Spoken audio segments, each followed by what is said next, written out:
Ever since the first World Badminton Championships were held in Malmö, Sweden in 1977, we have seen history being made, records being broken, and countless insane matches, memorable moments, and fantastic finals. Now we are less than a week away from this year's edition, the 29th World Badminton Championships, to be held in Paris, France. And it's an edition that could very well see more history being made, more records being broken, and more insane matches being played. And so, of course, with all of that potential, I simply have to do a Beckman's breakdown on it. In this video, I'll be giving you a rundown on the draw, potential big matches, potential history being made or records broken, interesting things that jump out to me, and of course, I'll be giving you my predictions for each discipline. But quickly before I get into all of that, if you want to rep any of this Beckman's Breakdown merchandise, then all you need to do is click the link in the description below. There's still 20% off for the first 20 customers and it has free worldwide shipping. If you do kindly purchase anything from that store, then not only will you be helping me and the channel, but you'll also be helping an aspiring young badminton player called Mats Duell. Mats is a young and talented badminton player, but alongside his passion for badminton, he has a passion for creating clothing, for just being creative in general. And so he set up his clothing company, Matchy Clothing.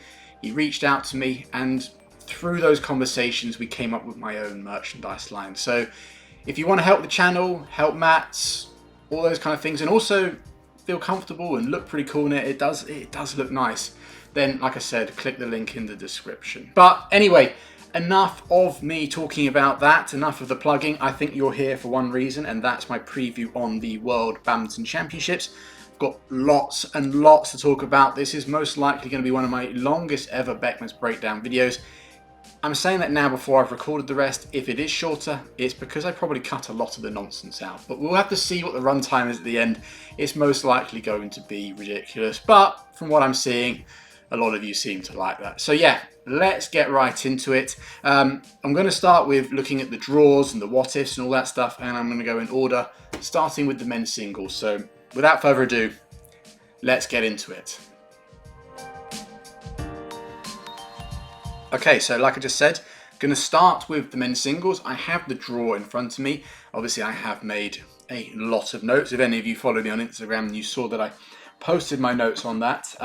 So I think the first thing, let's look at some potential big matches. And in the singles especially, in the men's and the women's, there's lots, because you'll see it when you get later to the doubles, a lot of the top pairs have byes in the first round, and then their second round matches there's a couple but aren't too exciting.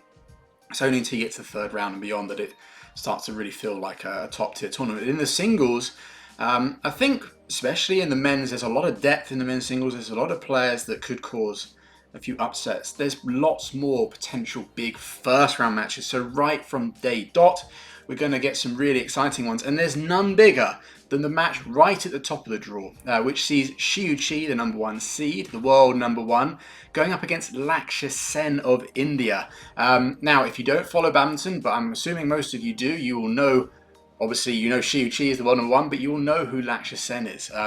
Lakshya is actually a former world bronze medalist. He won that medal in 2021. He was a part of India, as a critical part. He actually led India as the first singles player when they won the 2022 Thomas Cup, and he's an all-round fantastic player. He's been in major finals like the World, not the World Championship, sorry, like the All England, and he's had a couple of deep runs in the All England actually. So currently, the reason why this match can happen is because Lakshya Sen has been struggling a little bit since the Olympic Games. That's actually another tournament where he had a great result because he actually got 4th, and some would argue he should have won the bronze, if not actually beaten Victor to get to the final, but that's a story for another time. Since those Olympics, he has been struggling. I know he's had, there's been a little bit of controversy flung his way in terms of his age and all that stuff. I'm not going to get into that, but I think a lot of these things, I'm not sure if there's been any injury issues or this stuff, you know, players can go up and down, but the crux of it is that Lakshya finds himself as world #21 right now. So obviously out of the seedings, there's only 16 seeds in the draw, so he could have been put anywhere. And unfortunately for him, he's been put against probably the most consistent player we've seen on the World Tour this year. That's why Shi Yu Qi is the world #1. But not only that, but Shi Yu Qi has also done incredibly well at the biggest tournaments this year. Out of the 4 Super 1000s, he's won 3 of them. So that's a fantastic year he's been having. On the contrary, Lakshya Sen has only been in 1 semi-final, and that was the recent Macau Open Super 300, quite a few levels below. And in that tournament, he lost to the young and very exciting Indonesian player Awi Farhan. So that's his last tournament. He wasn't playing terribly, but that kind of result, all in all, sums up what his 2025 has been like. He did reach, I think, his one decent other result than that was he got to the All England quarterfinals. But other than that, it's been a wash. It's been a sea of first and second rounds for Lakshya Sen. So whilst this is obviously on paper, if you look at the 2 names, an incredibly exciting match. If you base it on 2025 form, then obviously Shi Yu Qi is the heavy favourite and should come through. Having said that though, I'll talk about this a little bit later, but obviously when I asked for questions on these World Championships, a number of people said, well, will Shi Yu Qi bottle it again? What I mean by that is obviously he was the top seed at the Olympic Games last year, and then lost somewhat surprisingly in the quarterfinals to Kanthaphon. So people were wondering, he's done so well since then, and he was doing well before those Olympic Games as well, hence the top seeding position. Could we see a repeat of that at this World Championships? And yes, obviously it all is a very big possibility, and also you can't rule out the fact that while Lakshya Sen has had a pretty poor 2025, you don't become a bad player overnight, and he's still a fantastic player that has the capabilities to spring up a strong performance. Actually, they played each other, I think, at the Indonesia Open, and that went to 3 games this year. So a result like that, an early round is always where the top players are a little bit susceptible, nerves, pressure, not used to the conditions, not used to the shuttles, all those kind of things, and all that excitement in the build-up. It's a prime time for someone like Lakshya Sen. So whilst it's a bad draw for him, because obviously if he loses, it's first round loss, but at the same time, maybe a second round would be better. You have 1 match before you face someone as strong as Shi Yu Qi, but it could be a good time to actually take out the top seed. But anyway, I'm going to move on. I can't go into this level of detail on every single match. I will be here for about 6 hours.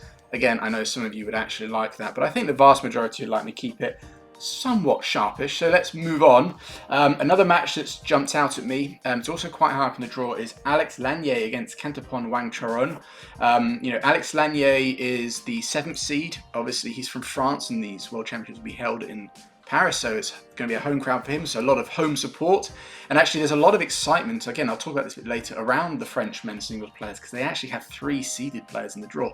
That is absolutely outstanding. I think only China can actually lay claim to that same thing. I'm looking at the draw right now, and yeah, alongside China, they've got the most seeded players in the men's singles. That is just an indicator of how much they progress, and obviously just the talent they have within their midst. But back to this match, the reason I picked it is because whilst Alex Lanier is seeded and thus the favourite, a little bit like Shi Yu Qi and Lakshya Sen, Kanthaphon is also a former world bronze medalist. He won his world medal back in 2019.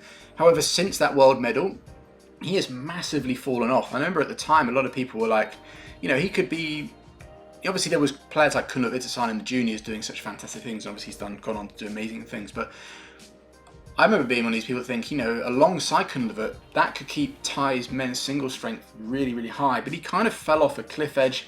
And I'm actually, in all honesty, quite surprised that he's still, hacking it about in the tournament scene. He wins the odd match here and there, and when I've watched him play, I do keep an eye on his performances. They're not terrible, but they just can't seem to get that many good wins, and his level compared to where it was when he won that world bronze in 2019 is far off. So I think, in all honesty, this match should go to Alex Lanier. I know that sounds like an obvious thing to say because he's seeded.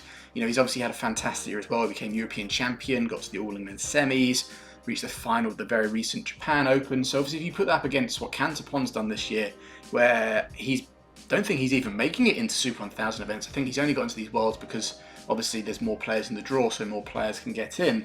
And even in those slightly lower tournaments, he's not been doing particularly well. So really on paper, it looks like it should be a win for Alex. But, Kanthaphon has been right up there. And that's what makes this match interesting, because the pressure for Alex, this will be his first World Championships. Obviously playing in front of a home crowd, he'll really want to do well. And Kanthaphon's the kind of player that, all he needs is having a good day, just showing glimpses of what it is, and he can make life difficult. I think the only thing, again, another thing that goes in Alex's favour, as far as I see this match, is Kanthaphon's style. He's quite a physical player. He hasn't got loads of skills that can really fool and deceive Alex. I don't think there's going to be anything that's going to be too surprising for him. And Alex Lanier is a smart badminton player.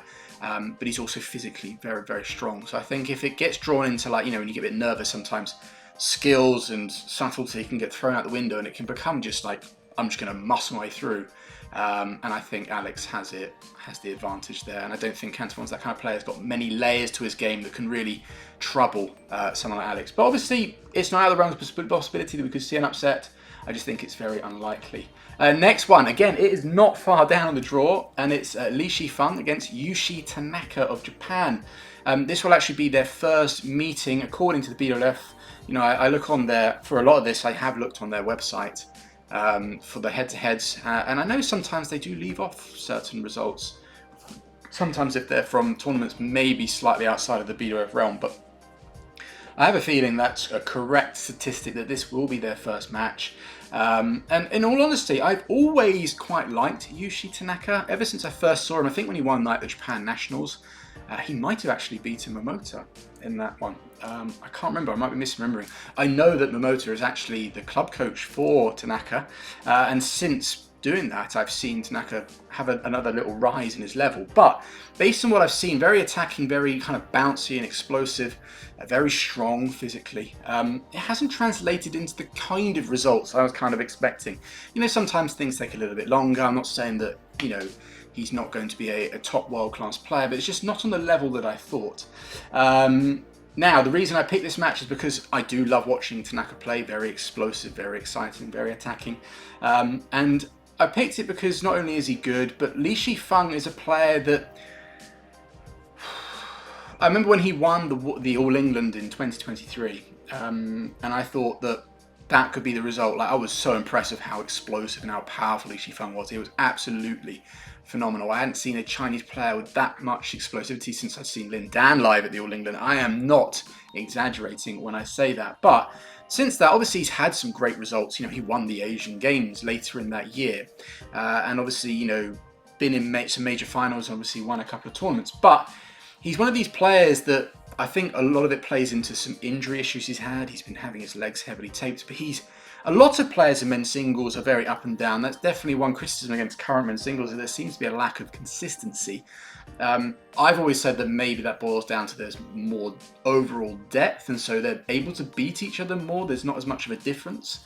Even when you have a player like Li Shifeng, who is, someone right up he's ranked 4 in the world, the 4th seed in this tournament. But, Li Shifeng is quite an extreme case of someone who seems to be up and down. He could either play absolutely brilliantly, you're like, why is he not consistently in the semis and finals or winning every 500 and above? But that's not quite how it goes for him. And so I think that someone like a Tanaka, who has such an exciting style, I think, and can play at a good level and can play at a high level, all the realms of possibility. And I also just picked it because, Li Shifeng's quite a physical attacking player, and so is Tanaka. Slightly different in their approach. Tanaka's very quick and light on his feet.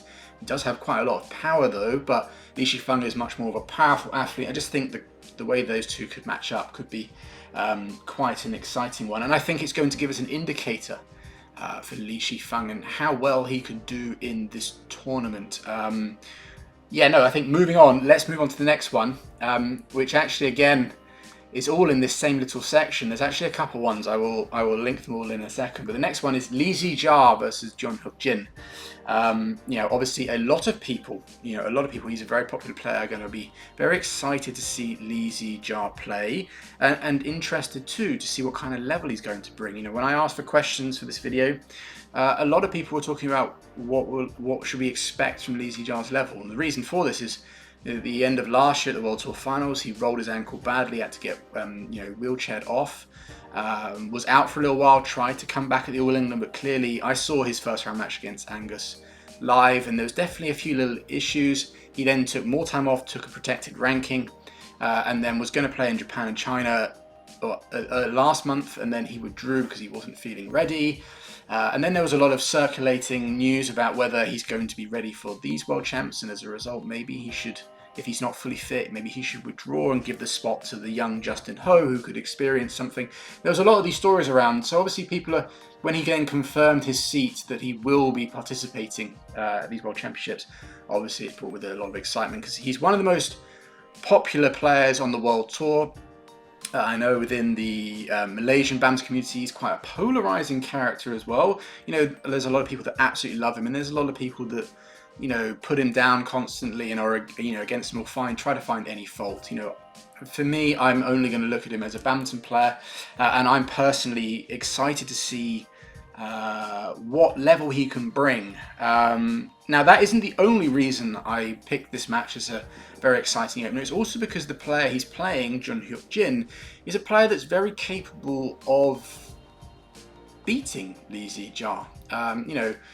You know, Korean men's singles has been in a bit of a slump for a long time, and Hyeok Jin has been, I can't quite, you know, it's ever since Shomon Ho injured himself and kind of was somewhat retired, that Hyeok Jin's been Korea's top player for quite some time, but he's never been someone to get like amazing results. But he has been someone that we've seen deliver some big wins, whether they've been in team events or, you know, occasionally in a tournament. And in fact, talking about him playing Lee Jia, I think the last time he beat him was at the Asian Games in the team event there. So, you know, Hyeok Jin is not a player that can be sniffed at. A lot of people go, oh, Korean men's singles, they're weak, they're not very strong, there should be a win for Lee Jia. But whilst I do believe if Lee Jia is fully fit, that he is the favourite even after not playing for very long, we cannot overlook Hyeok Jin. And also, of course, like I said, we're all excited to see him back, but it's going to be really interesting to see what level he has. And I think we should be, like we were in Japan and China for Tunjung and for Ginting more specifically, we should be a little bit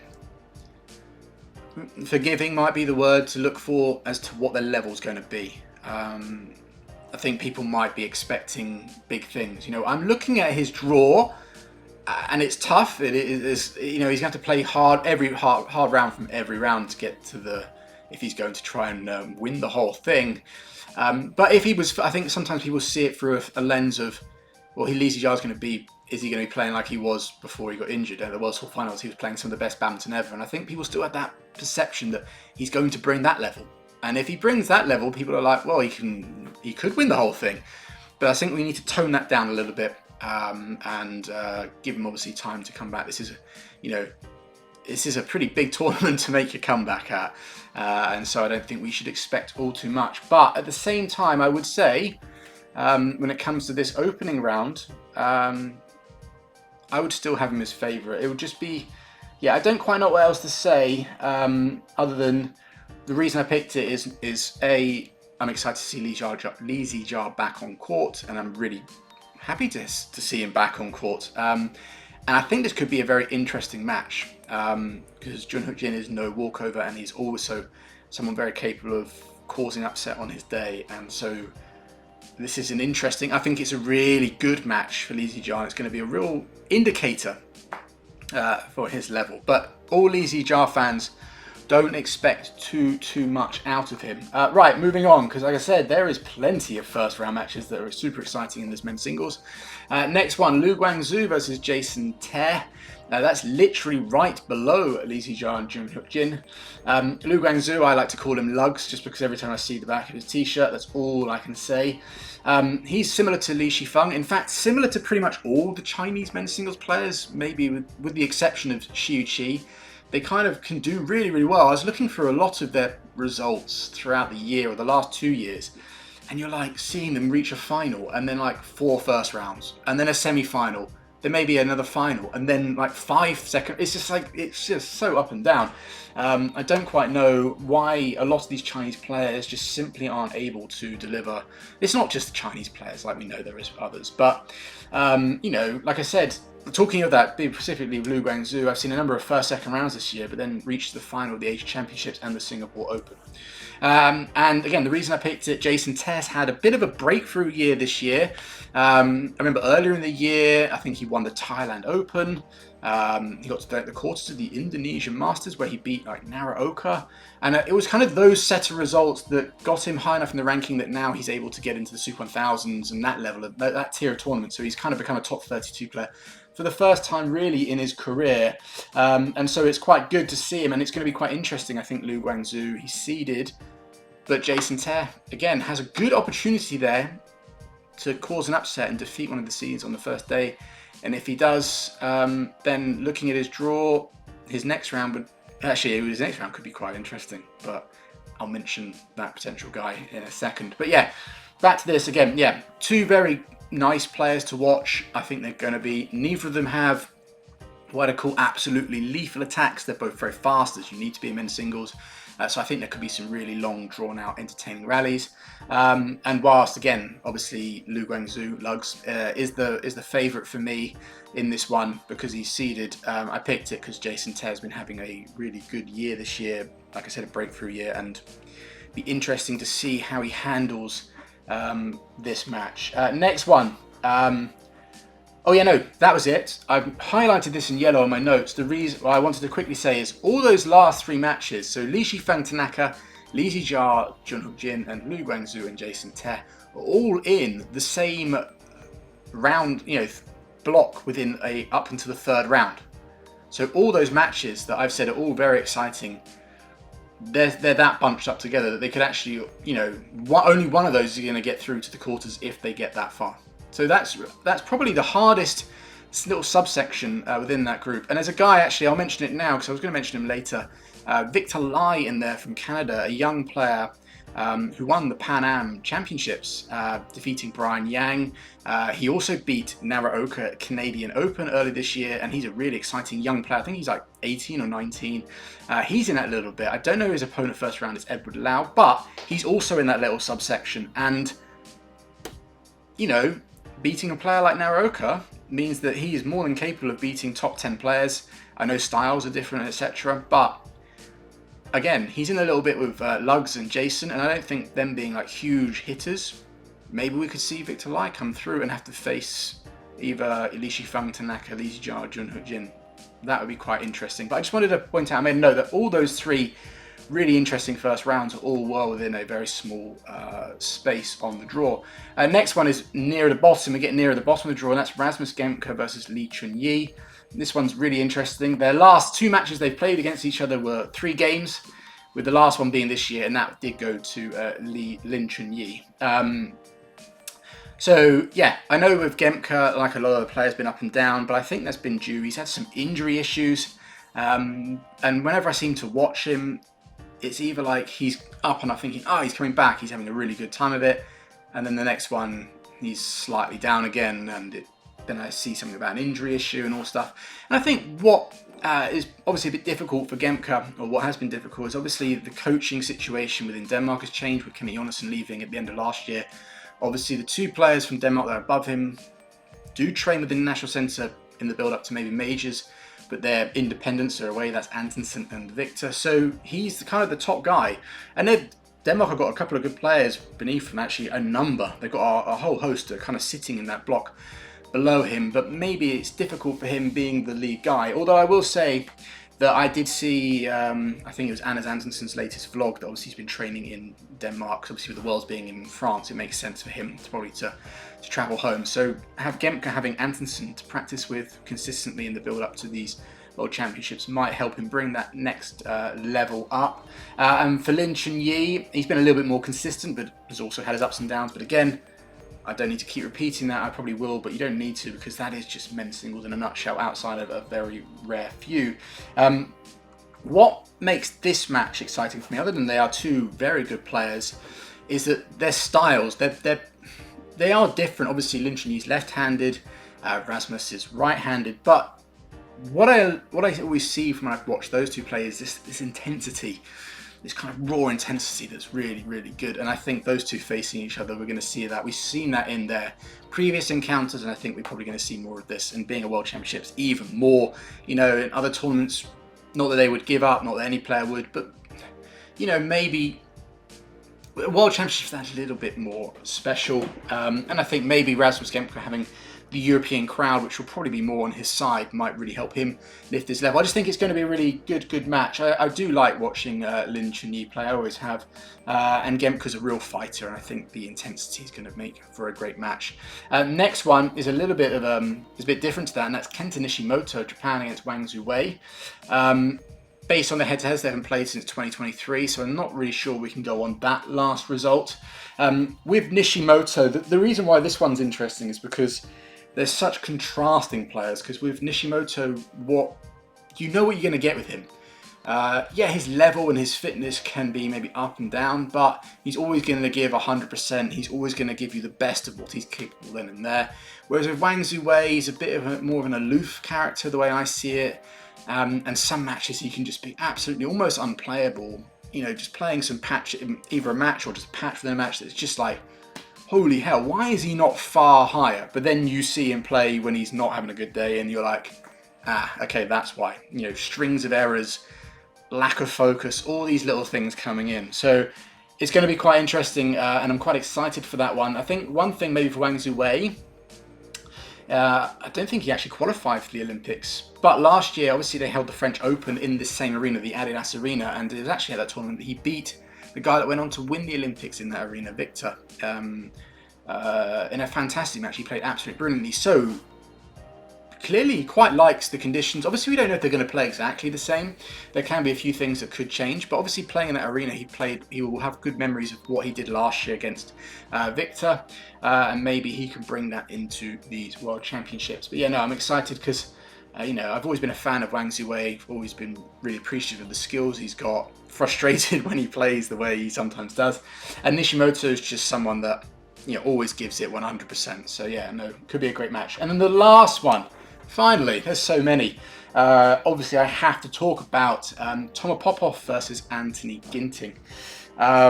So for this one, it's a little bit, they played each other actually last year in the Olympics in the exact same arena. And that time it was in the group stages, and it was Tomo Popov that actually caused an upset, beating Ginting, who was actually at the time the reigning Olympic bronze medalist. There was quite a lot of expectation on his shoulders, and I think that became too much, coupled with the fact that Tomo had just an absolutely brilliant tournament, and obviously had the home crowd. This time, obviously, the crowd is still going to be on Tomo's side, that's for definite for sure, and obviously, in terms of performances this year, Tom has been far and above Ginting. That's mainly for the fact that Ginting has been out for pretty much this whole year with a shoulder injury, only came back at Japan and China. And in those tournaments, it was a bit of a mixed bag. But again, like I said about Li Jia, we can't expect too much. So the roles have reversed. Maybe with this one, whereas last year in the Olympics, Tomo was the underdog. And then playing with the home crowd, that can really G you up. Because even if you lose, everyone's like, oh, you couldn't so close, but it's okay, you weren't expected to win. Here he's kind of expected to win. And I think looking at his part of the draw, he's right at the bottom with Antonsen. I know there's a couple of other players like Prenoy in there. That's a potential banana skin down on that bottom end of the draw. But he would probably look at his draw and think, do you know what? The players in that draw are all players that maybe bar Cho Chin Chen, but even he can sometimes play more rally style. They're not the kind of players that Tomo doesn't like playing. Maybe Vititsan, if Vititsan's in one of those playing moods. And I mean that is that Tomo's very tall, and he's powerful, and he does well at kind of neutralising what he's not good at. But tall players aren't the most agile, and obviously players that have played very, very fast and can twist and turn and all that kind of stuff. And I think the majority of those, you know, the Chinese players, etc., are all up in the top half. You know, even someone like a Low Kian Yu, who's very unpredictable and very skillful, could be quite difficult for someone like Tomo Popov. So I think the fact that, you know, I think Popov might be looking at that draw and thinking, no, this is an alright chance for me to do well in this tournament. Now, having said that about playing styles that Tomo might not like, Ginting at his best would be someone who would play exactly like that. But obviously, Ginting, what we saw of him in the last two tournaments, he wasn't able to do that consistently. You know, I saw when I watched him play in Japan against Naoka, we'd see glimpses, but then a number of mistakes. And then against Brian Yang in China, we'd see it for a game and then it faded a little bit. So, you know, is he going to be able to bring it enough to defeat Tomo in this match? that's what makes this match exciting. There's a number of question marks, and obviously just the dynamic of it being switched over from the Olympics, now Tom being the favourite, and then the home crowd situation. And I think also for someone like Ginting, if he can get through that round, he also could use that as a real massive confidence boost, and he could take that to do quite well in this tournament, which obviously he'd be absolutely loving to do. So yeah, no, absolutely fantastic then. So, the big what ifs. For me, the first one is, can Kanthaphon defend his world title? More specifically, can he reach his third consecutive World Championship final? That would be quite the feat. I actually, now I've said that out loud, I should have checked the last person to do it. It most likely was Lee Chong-wei or Lin Dan, or even Chen Long? No, he only reached 2 in a row. No, he reached 2 in a row but won both of them. Anyway, it doesn't really matter. What I did note was that obviously that would somewhat, very loosely, replicate what he was able to do in the juniors, where he reached 3 consecutive World Junior finals as well. In the juniors, though, he won all 3, and obviously he's not in a position to be able to do that in the seniors, as he lost his first one back in 2022 in Japan when he lost to Viktor Axelsen. But he did win last year, and so he is potentially going for a 3rd consecutive World Championship final. Now, I've had a lot of questions about Kanthaphon and whether he can defend his title, and I had that after the Japan and China Open, where he didn't have a particularly good set of tournaments. People were saying, well, I said he looked a little sluggish. Some people then said, well, that's just Kanthaphon, which I can kind of see. He's not slow. You can't be slow and be a world champion, that's for sure. That's just an idiotic thing to say. But he's not like, someone lightning quick on his feet. But obviously what he does have is incredible racket skills. I think he is the most skillful player in men's singles, possibly in all of badminton. He just makes things look absolutely effortless. But there's always question marks over his level, his fitness, etc. But if we consider the last 3 real majors, maybe not the Asian Games, I can't actually remember how he did in that one, but he reached 2 consecutive world finals.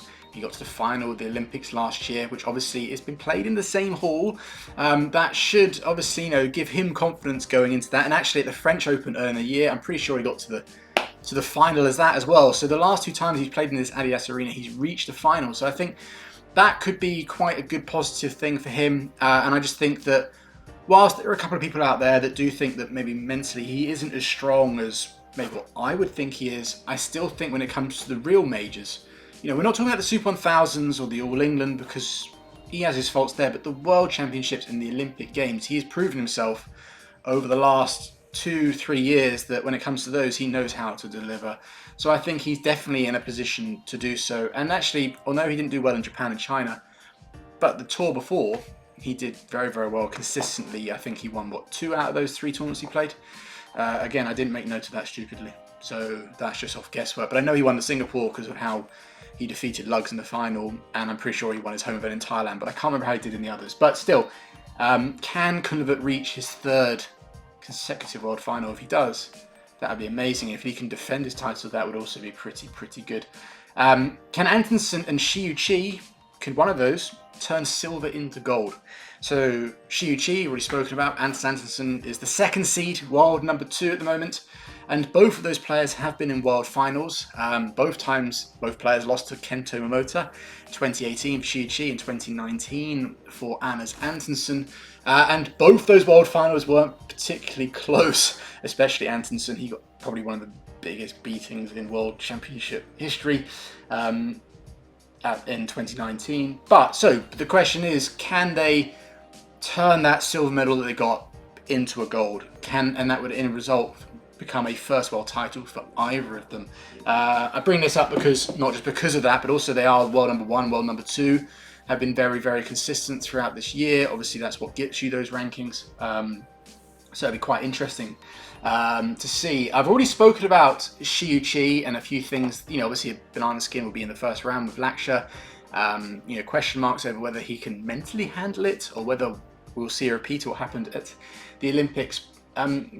But I still think with the fact that he's won 3 Super 1000s this year, I think that gives him the confidence. And also, whilst it didn't do him too well This might undermine what I've said about the French Open last year, because Shi Yu Qi won that and then he didn't obviously do particularly well at the Olympic Games. But he's still, I still think that he's going to be a player that has a very good chance, a very, very good chance of turning silver into gold. For Antonsen, I think the beginning of this year was a lot better period for him. And it's not like he's been incredibly down. He still had some really good results. Did he win the Indonesia Open? I can't remember. Anyway, it doesn't really matter. For me, with Antonsen, he's really turned himself around in terms of, how professional he is. Let's not forget that just after lockdown, there was this whole period where basically it was called doing an Antonsen, where you'd win the first, throw the second, and go for the third. Now he's turned into one of the fittest players on the tour. You only have to watch his training, how dedicated he is. Obviously, he's trying to take a slight leaf out of Victor's book. But I still think that sometimes when it comes to these really big events, he is obviously tactically really astute, but I get the feeling that sometimes he almost tries too hard. Now, I can't compare myself to Antonsen, but I can remember sometimes training really hard for an event and you feel absolutely fantastic. Like, I'm the fittest I've ever been. And then sometimes as a result, you go into a tournament and you almost put too much energy into the match because I'm so fit, I really want to do everything, and you also really want to win. You almost go over the edge, because there's always a fine balance between putting out your most energy and showing that and being physical, but being able to control and calm yourself. And sometimes when you're feeling really fit and you're putting all this energy in, you exert too much forward, it's hard to then be calm. Now, Antonsen obviously is a good tactician, but sometimes I have seen odd matches where he's lost purely, I think he's just tried a bit too hard. And I'm not sure whether we're going to see that again at World Championships. He's going to be absolutely desperate. He's constantly spoken on his podcasts, and whenever he's spoken about this, has how much he really wants to, win one of these major titles, whether it's an All England, World Championships and Olympics. And we've seen him at all of those events. In the last two Olympics, again, just tried that a little bit too hard. It's not like he plays badly, but I feel like that gets in the way. We've seen that at the Thomas Cup matches, the crucial ones. I think sometimes it's just that. Yeah, I can foresee possibly that happening again here. And couple that with the fact that there's a couple of awkward players. I can talk to you about the winner of Oldorf versus Prenoy in the second round. That's not going to be a particularly easy match. Again, Anderson's the kind of player that could come through those matches quite comfortably, but it leaves a few doubts in my mind, purely because of whether he can handle it. And obviously, if, say, seedings go as they should, in the third round he'll have Tomo Popov, and I know that those two have had some very close matches, because I think just their styles link up well in terms of creating a pretty good match. And then obviously Popov will have the home crowd. But again, getting too far ahead of myself there. But yeah, can Anderson Shi Yu Qi turn silver into gold? Like all these questions, of course they can. I've just laid out a few doubts going towards it. Next one. Will we see the first Chinese men's singles winner in a decade? It's a bit of a follow-on, because obviously I just spoken about Shi Yu Qi, but now this one incorporates all the Chinese players, because I actually was quite surprised at this. We haven't seen a Chinese winner since Chen Long won in Jakarta in 2015. All the Chinese men's singles players are all bunched up in the top half, so whilst they potentially could face each other, which would obviously guarantee a Chinese player in the next round, etc., so we might be able to, we could get an all-Chinese semi-final, which would guarantee a similar in the final. I'm sure China would have liked to have maybe two of their players in the bottom. They've got 4 players all up in the top, which is pretty and they're all seeded as well, which is quite crazy that they've all been seeded and drawn in the top half. So yeah, like I said, maybe that might help one of them come through. But can we? Of course, I think Shi Yu Qi is the obvious person to look at in terms of the player to do it, etc. Now, next one. Can we see a French medalist? I've already spoken about how France, just behind China, have the most seeded players in the draw, with 3. All 3 of their players, Alex Lanier, Tomo Popov and Christo Popov, are all seeded. So can we see them win a medal? Now, what I will say in terms of, is it possible? Yes, of course. Like I said, all these questions have that possibility. But all 3 of them have, like I said, tricky early round matches. I've spoken about Lanier against Kanthaphon, and I've spoken about Popov against Ginting. But Christo Popov, potentially a second round match against Karlong Angus, who's a very dangerous floated player who's unseeded. He probably is just outside the seedings. He's probably like ranked 17th or 18th in the world, which puts him just outside the seeded positions. But he's a very, very good player, and would be a very awkward match for someone like Christo in the second round. And even if Christo is to get through that, third round match against Shi Yu Qi. For Lanier, his quarterfinal, again, if it goes to the seedings, will be against Shi Yu Qi, which is obviously very difficult. And for Popov, third round match against second seed Antonsen. So the draw for them is not easy. All of them have got, two of them have got difficult first rounds or tricky first rounds, and the other one's got a very difficult, potentially tricky second round. And then if you look a little beyond that, their draws, they're set to face either the one or the second seeds, first, second seeds before the medal rounds, before the quarters. Well, Lanier would be in the quarters. So yeah, no, yeah, of course, it's going to be really, really interesting to see if they can do it. You know, they'll have the home support, but that can be a double-edged sword because, you know, they can give you that lift at the same time you can feel the pressure. And I think the player most people are looking at, probably Lanier. He is the highest seeded out of them all, but you know, someone like the Popov brothers have had some really good results, especially Christo recently. But for someone like Alex Lanier, I'm not sure if this is the case for Christo actually, but this will be his first World Championships as well.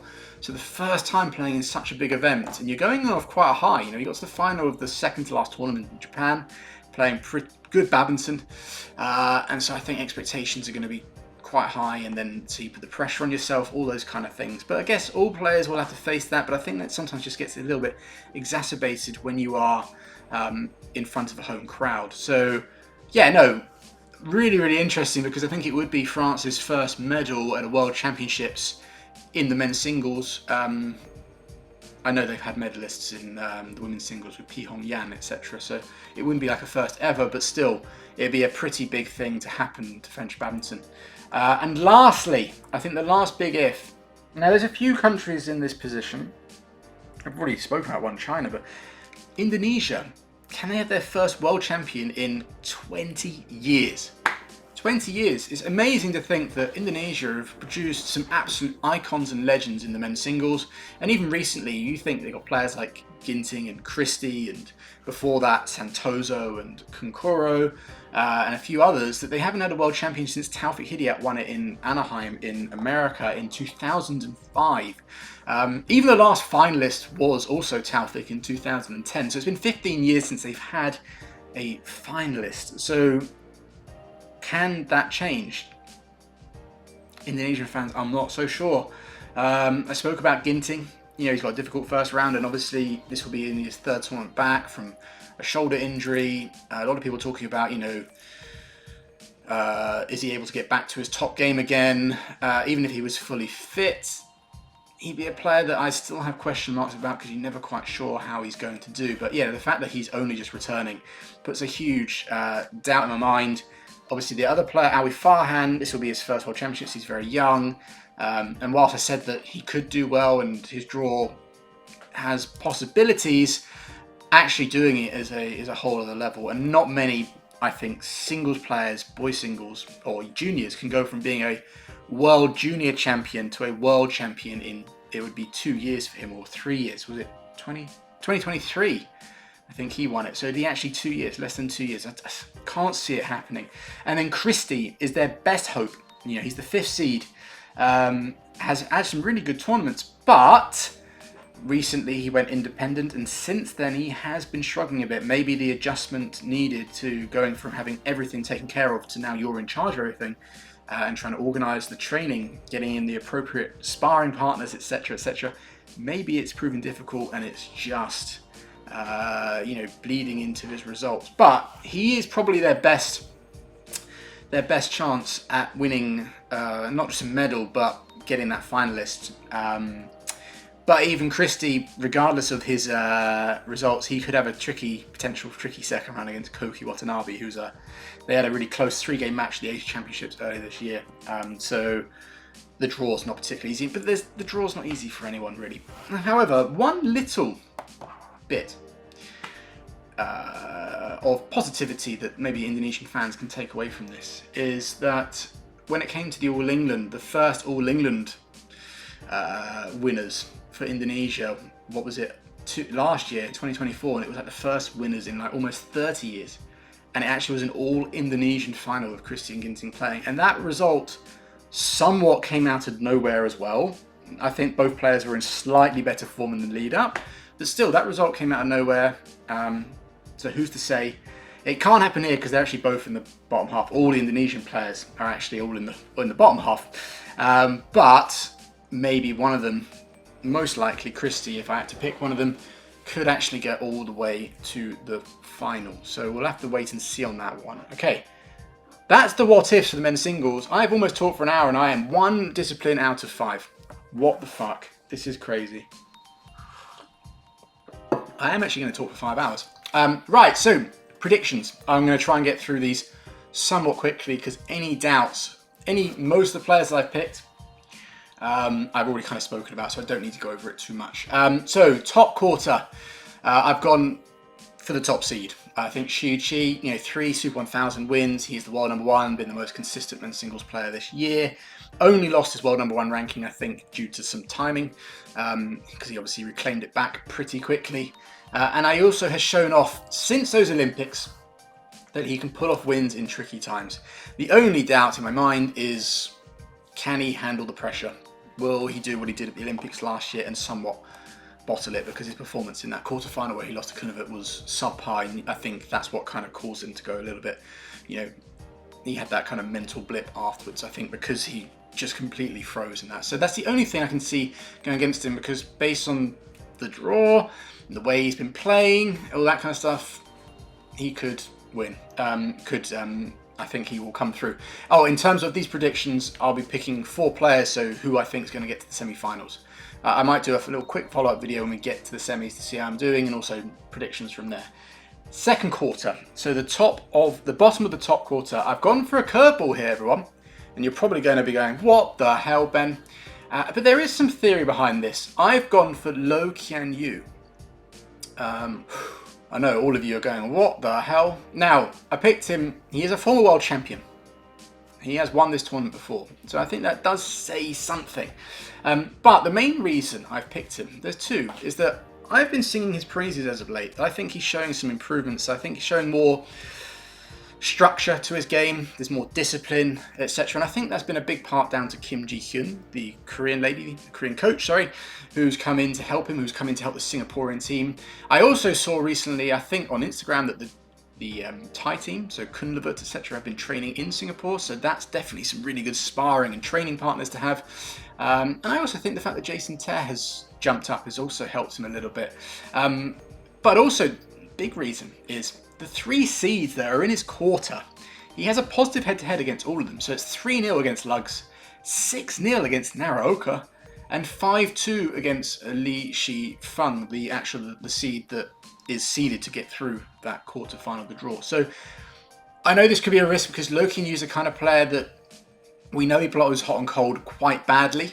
But I think with, like the things I said and those head-to-heads, that's the reason I'm going to pick him. And I also just wanted to throw in a bit of a curveball. And I thought, what better player than a former champion, Lo Qian Yu? Okay, third quarter, so the top of the bottom, I've gone for Kundavat, Vititsan. This was actually quite a tricky one because you do have players like Jonathan Christie in there and Lee Chuk Yu, etc. That, even Koki Watanabe's in there, and I think he's a very good player. That he's a bit of a, well, actually I'll talk about him a bit later. But I just think the fact that he's got to the final last 2 Worlds, Olympic finalist, and whilst the last 2 events weren't great, this is the kind of stuff I've already gone over. I just think that the real spanner for him there most likely is Christie, because I think Christie does quite well against him. But with Christie's recent form, just maybe pull it back towards Kundavat Vititsan. I think had Christie been on an up, like maybe he'd just shown even 1 or 2 really good wins or results, that decision might have been much harder to make. So bottom quarter, for me, this is a toss-up between Anders Antonsen and Cho Chien Chen. I've already spoken about Anna's. Cho is often overlooked. He's overlooked quite a lot when it comes to these prediction videos. I've overlooked him a lot, etc. I did actually, the last time I predicted him was the World Tour Finals, and he managed to get through, but purely on a technicality. So that was quite funny. But Cho has been looking, very strong lately. And I think his attacking and aggressive style, which I'm seeing more and more of, will work quite well in the Adidas Arena if it plays like it did the Olympics and especially at the French Open. I've already said, like, Anna's looking really sharp but sometimes tries too hard. And they're head-to-head if they do face each other, which would be in the quarterfinals, which would be the deciders to get through that bit. It is 8-5 to Cho. But rather, although it's 8-5, the last two results, so right at the end of 2024 at the World Finals and the Indonesian Open final, yes, so Anna's did win that. This year, was it the final? Yeah, I'm pretty sure it was. Anyway, it doesn't matter. What am I talking about? But anyway, the Indonesia Open, which was this year, those two results have been split. So yeah, there's not really too much to take between these two. I think it could be a flip of a coin, but I think I'll just go with my fellow European and I'll go with Anders Antonsen. But I would not be surprised if actually Cho Chien Chen comes through that bit. Really, how that guy is still playing at this level.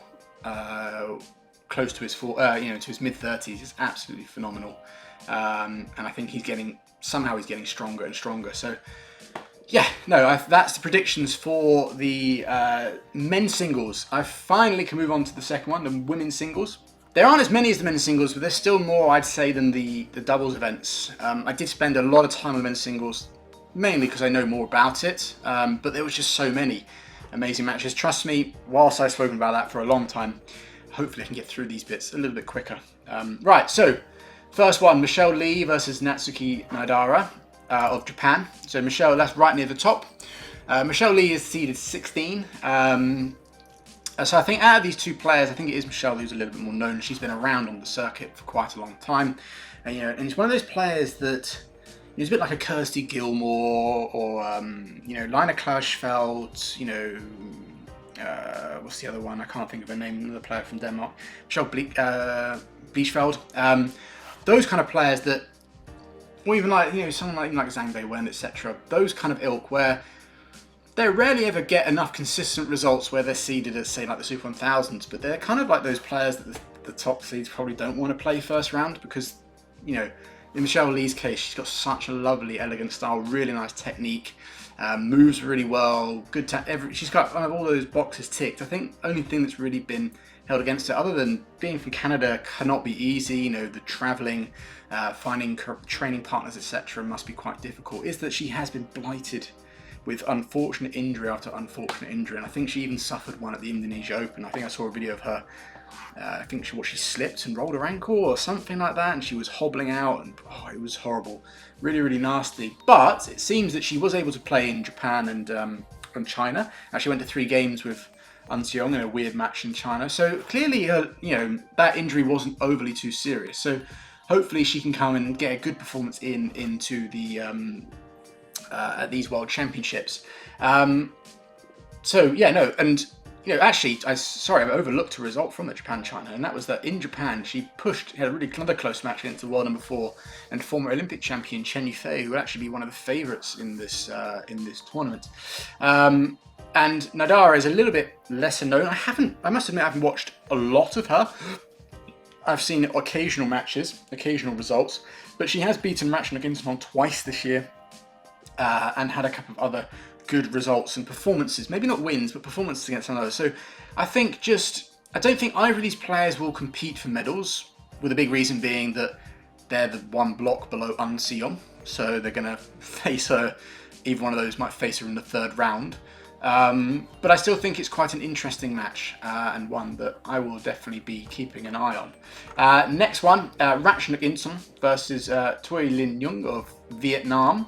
Obviously, Ratchanok is a very well-known player. She's a former world champion, winning it 12 years ago now in 2013.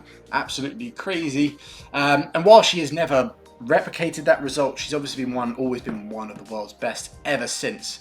And this year particularly, she's She set herself a goal, I think, at the start of the year to get back inside the top 8 because she had kind of slipped a bit and wasn't getting those kind of results to keep her up there. Just, you know, Father Time never stops for anyone, and other new, younger players coming along. But she's really had a fantastic year so far, and she's managed to, with those results, get herself back up to world number 10. So she's almost reached her goal. I think in recent tournaments, not having the best of levels, but she's always a positive player. She's always looking on the bright side. I follow her on Instagram, and you know, it's never like down and out and trodden. She's always like, it's okay. You know, things happen, we'll move on to the next one. And she's that kind of player that she is just that good that she can pull off, you know, just a fantastic, she could just pull out a fantastic performance. And the reason I picked this match is because I think that the Vietnamese player, Nguyen, is also very gifted. And she kind of fits in that ilk. She's another player that I've just mentioned, you know, of that slight next level. You know, you're kind of like your Michelle Lees and stuff. Really nice, but a really good fighter, you know. She has that kind of fighting spirit, a bit like Tien Min, but she has a bit more skill. And so the reason I picked this is because I think it's one of the most interesting first round matches, but I think their good skills and the way that they play match up quite well. And I think it will be just quite a pretty match to watch, quite a nice match to watch, etc., etc. So whether it could be actually a good match, a close match, of course it can be. But I just think it would just have some really nice badminton on display, and that's why it's kind of match that I picked out. Two more, Goh Jin Wei versus Gao Fang Jie. I picked this because it's a little bit like David versus Goliath, I guess you could put it, with Goh Jin Wei being so small in stature and being this player that relies on like skills and tricks and, you know, fighting for every point. And you got Gao Fang Jie, who's far taller, far more direct, far more powerful. She reminds me of Chinese players from like the mid 2000s to the early 2010s, your Wang Yihans, you know, very direct but very powerful, very strong. So I think that kind of contrast of styles is quite interesting. Also, it's just, you know, there's a bit of a story behind it, more so for Goh Jin Wei. But Gao Fang Jie was also, you know, a player that I think when she was in her much younger days coming out of juniors, there was thoughts that she might be someone that could be one of China's top players. But for whatever reason, again, it might be injuries. I think it actually is. I think she's, over the last couple of years, been trying to refine the game, which is actually really commendable. But she suffered some injuries. And obviously, with Goh Jin Wei, she was like a two-time world junior champion, Olympic junior champion, and was seen as like, and then she started winning. So I remember her winning like the Belgium International senior tournament. She was like 14 or 15. And it was like, wow, who's this? You know, Malaysia have got, like, finally have got another women's singles player who's really good. And then she had loads of health issues and actually retired from badminton after, collectoral surgery in 2019. But then she decided to come back, and you know, so both these players are kind of coming back. Obviously, I think Goh Jin Wei has come back from something slightly worse and slightly more detrimental. But both players have kind of made somewhat comebacks and the different styles and all that kind of thing. And they're players that are capable of good things. And again, I don't think they're two players that we're going to see competing for medals. I just really, really liked when I saw those two playing. I was just, yeah, I've already listed the reasons. So I just think it creates a nice difference, and so it could be an exciting match to watch. The last one, I've picked Tomoka Miyazaki against Neslihan Arin of Turkey. Some of you might not know who she is, and might think, oh, that's an easy win for Tomoka. She's got a girl from Turkey. I haven't heard of any players from Turkey that are any good, but actually, Turkey do actually have some good players, and Neslihan is probably their best player they've ever had. She is, I've got it here, she's a 3-time European bronze medalist. So she's one of the best players in Europe when it comes to that. And so I just think the reason I picked it was because she's a real fighter, that Neslihan, and obviously a good player, and she knows what it takes to win matches. And I think that Tomoka, and again, this goes for everyone, but especially Tomoka, I don't think she has full self-belief in herself yet. I said this about her in an earlier Beckman's breakdown, is that when I watch her in the early rounds, she's susceptible to losses. She doesn't look as confident in herself as maybe she should. She doesn't kind of give that vibe that I'm the seeded player, I'm going to come through. Whereas most other players, if you look, especially women's singles, you know, the top 5-6 players, generally speaking, when you watch them in the early rounds, yeah, they might lose from time to time, but they have that kind of aura of they're going to make it through. They're going to get to at least the quarters. Whereas I feel like Tomoka, she has that when she plays against like the better players. So I think if she can get a bit deeper in the draw and like open it up a little bit, she could medal. She could do some pretty good things. But she is susceptible, especially in early rounds. And I think someone like Neslihan, who's going to make it really gritty, make it a bit awkward, and just really go for it, is also not going to be particularly nice for Miyazaki to play. So it's going to be interesting to see how Miyazaki handles that pressure. I think this is also her first World Senior Championships, a bit like Alex Lanier. They've kind of had a rise together. So it's going to be quite interesting to see how she performs. She's still obviously the favourite. I think she's still a better player. And I think, 99 times out of, well, maybe not that much, but say like 9 times out of 10, Miyazaki's going to win. But could this one time be necessary? I just think it's someone that you can't overlook her. For her results and her fight, and I just think we combine that with the fact that Miyazaki might feel the pressure a little bit and shows that little bit of susceptibility a little bit more than others in the early rounds. It's a potential upset in the making. Let's move on to the what ifs, the kind of the big questions. So the first one, can An Se-young defend her world title and continue her march towards epic legendary status? She would become the 6th player to win 2 World Championships back-to-back. So it's not like, that's still pretty cool, but it's not like she's going to be creating too much history here. But it would still be really good. I think she would become actually the first Korean women's singles player to win 2 titles. I think Bang Jee-hyun only won it once. And obviously she was the player she replicated 2 years ago. I think really most people are seeing her as the clear favourite. I would obviously put her in that bracket too. The only, obviously, question mark is the state of her knee. We saw her withdraw in a semi-final against Han Yue, and she withdrew because she didn't want to aggravate it further, obviously with one eye on the World Championships. But obviously people are now going, well, how bad is this injury? Is she going to be fully fit at the Worlds? My gut feeling is she will be. If we go back 1 week to Japan, she was so strong, and obviously she went into that tournament off the back of like a month of training, and it's in a similar situation for these Worlds. He's going to have a month, maybe a little bit longer, to have kind of maybe spent the first week rehabbing it, getting it back, kind of like whatever, if there's inflammation or injury issues there, getting it under control, and then obviously raising her level. So based on how she played in Japan, which was off the back of a 4-week time off or training block, with the Worlds being the same, I think that for me is what I'm going to go with. And I think that if she can come in like Japan, no one's touching her. In all honesty, no one's beating her if it's like in Japan. I guess the only thing would be conditions. We don't know the conditions inside the Adidas Arena. If they play a little bit faster, we know An Se-young is incredibly good at controlling any kind of conditions. We've seen her win in a variety of halls, but maybe a little bit quicker just might make things a little bit harder for her. But yeah, no, I still think she is the favourite to win, and I would be quite surprised if she's not. Next one, can Akane Yamaguchi join Carolina Marin on 3 world titles? Now, Yamaguchi was the last player to win back-to-back titles, so she has 2. And the only other player to have won 3 is Carolina Marin, if you look at BWF world titles. If you include in the late 70s, there was a WBF, the World Badminton Federation, which was a separate one, which China played under. And under that, Han Ai-ping won a world title there and then won 2 world titles at the BWF. So technically, you could say that she is a 3-time world champion. Obviously but she was under a different federation. But anyway, can Akane Yamaguchi join Carolina Marin on 3? I would absolutely love to see this. Absolutely love it. As you know, Akane Yamaguchi is my favourite player. And, if she's able to do it, I would be so ecstatic. It would be so amazing.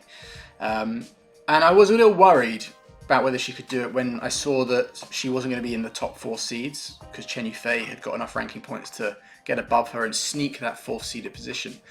So I thought, obviously with that, she could be seeded in any of those quarters, with the worst of those probably being as she'd been seeded 5 to get to An Se-young in the quarters. But where she's fallen is in the quarter of Han Yue, which I think out of the 4 quarters is probably the most favourable one for her.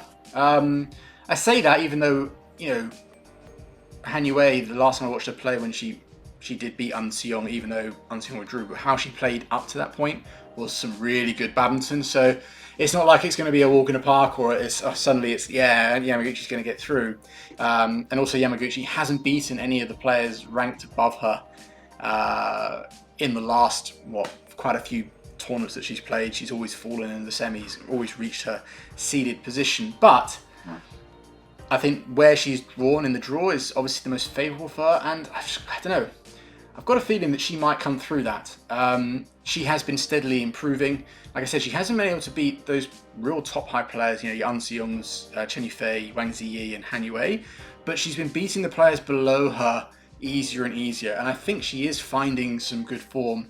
And the fact just with her experience, she's been around on the circuit for a long time. She obviously won the world title twice, and so I just think with that could also help her in the situation. But yeah, I'd absolutely love her to win 3 world titles. It's going to be difficult because I think, whilst I think she can get into the medals, getting further than that is difficult, and winning, if she has to play like An Seong in the final, that's going to be, she hasn't really come close to An Seong in a while, so I think that's going to be a little bit, actually I don't know, but I still think that's going to be quite a hurdle, because if An Seong's in the kind of form where she got to the final, then she's going to be really difficult to beat.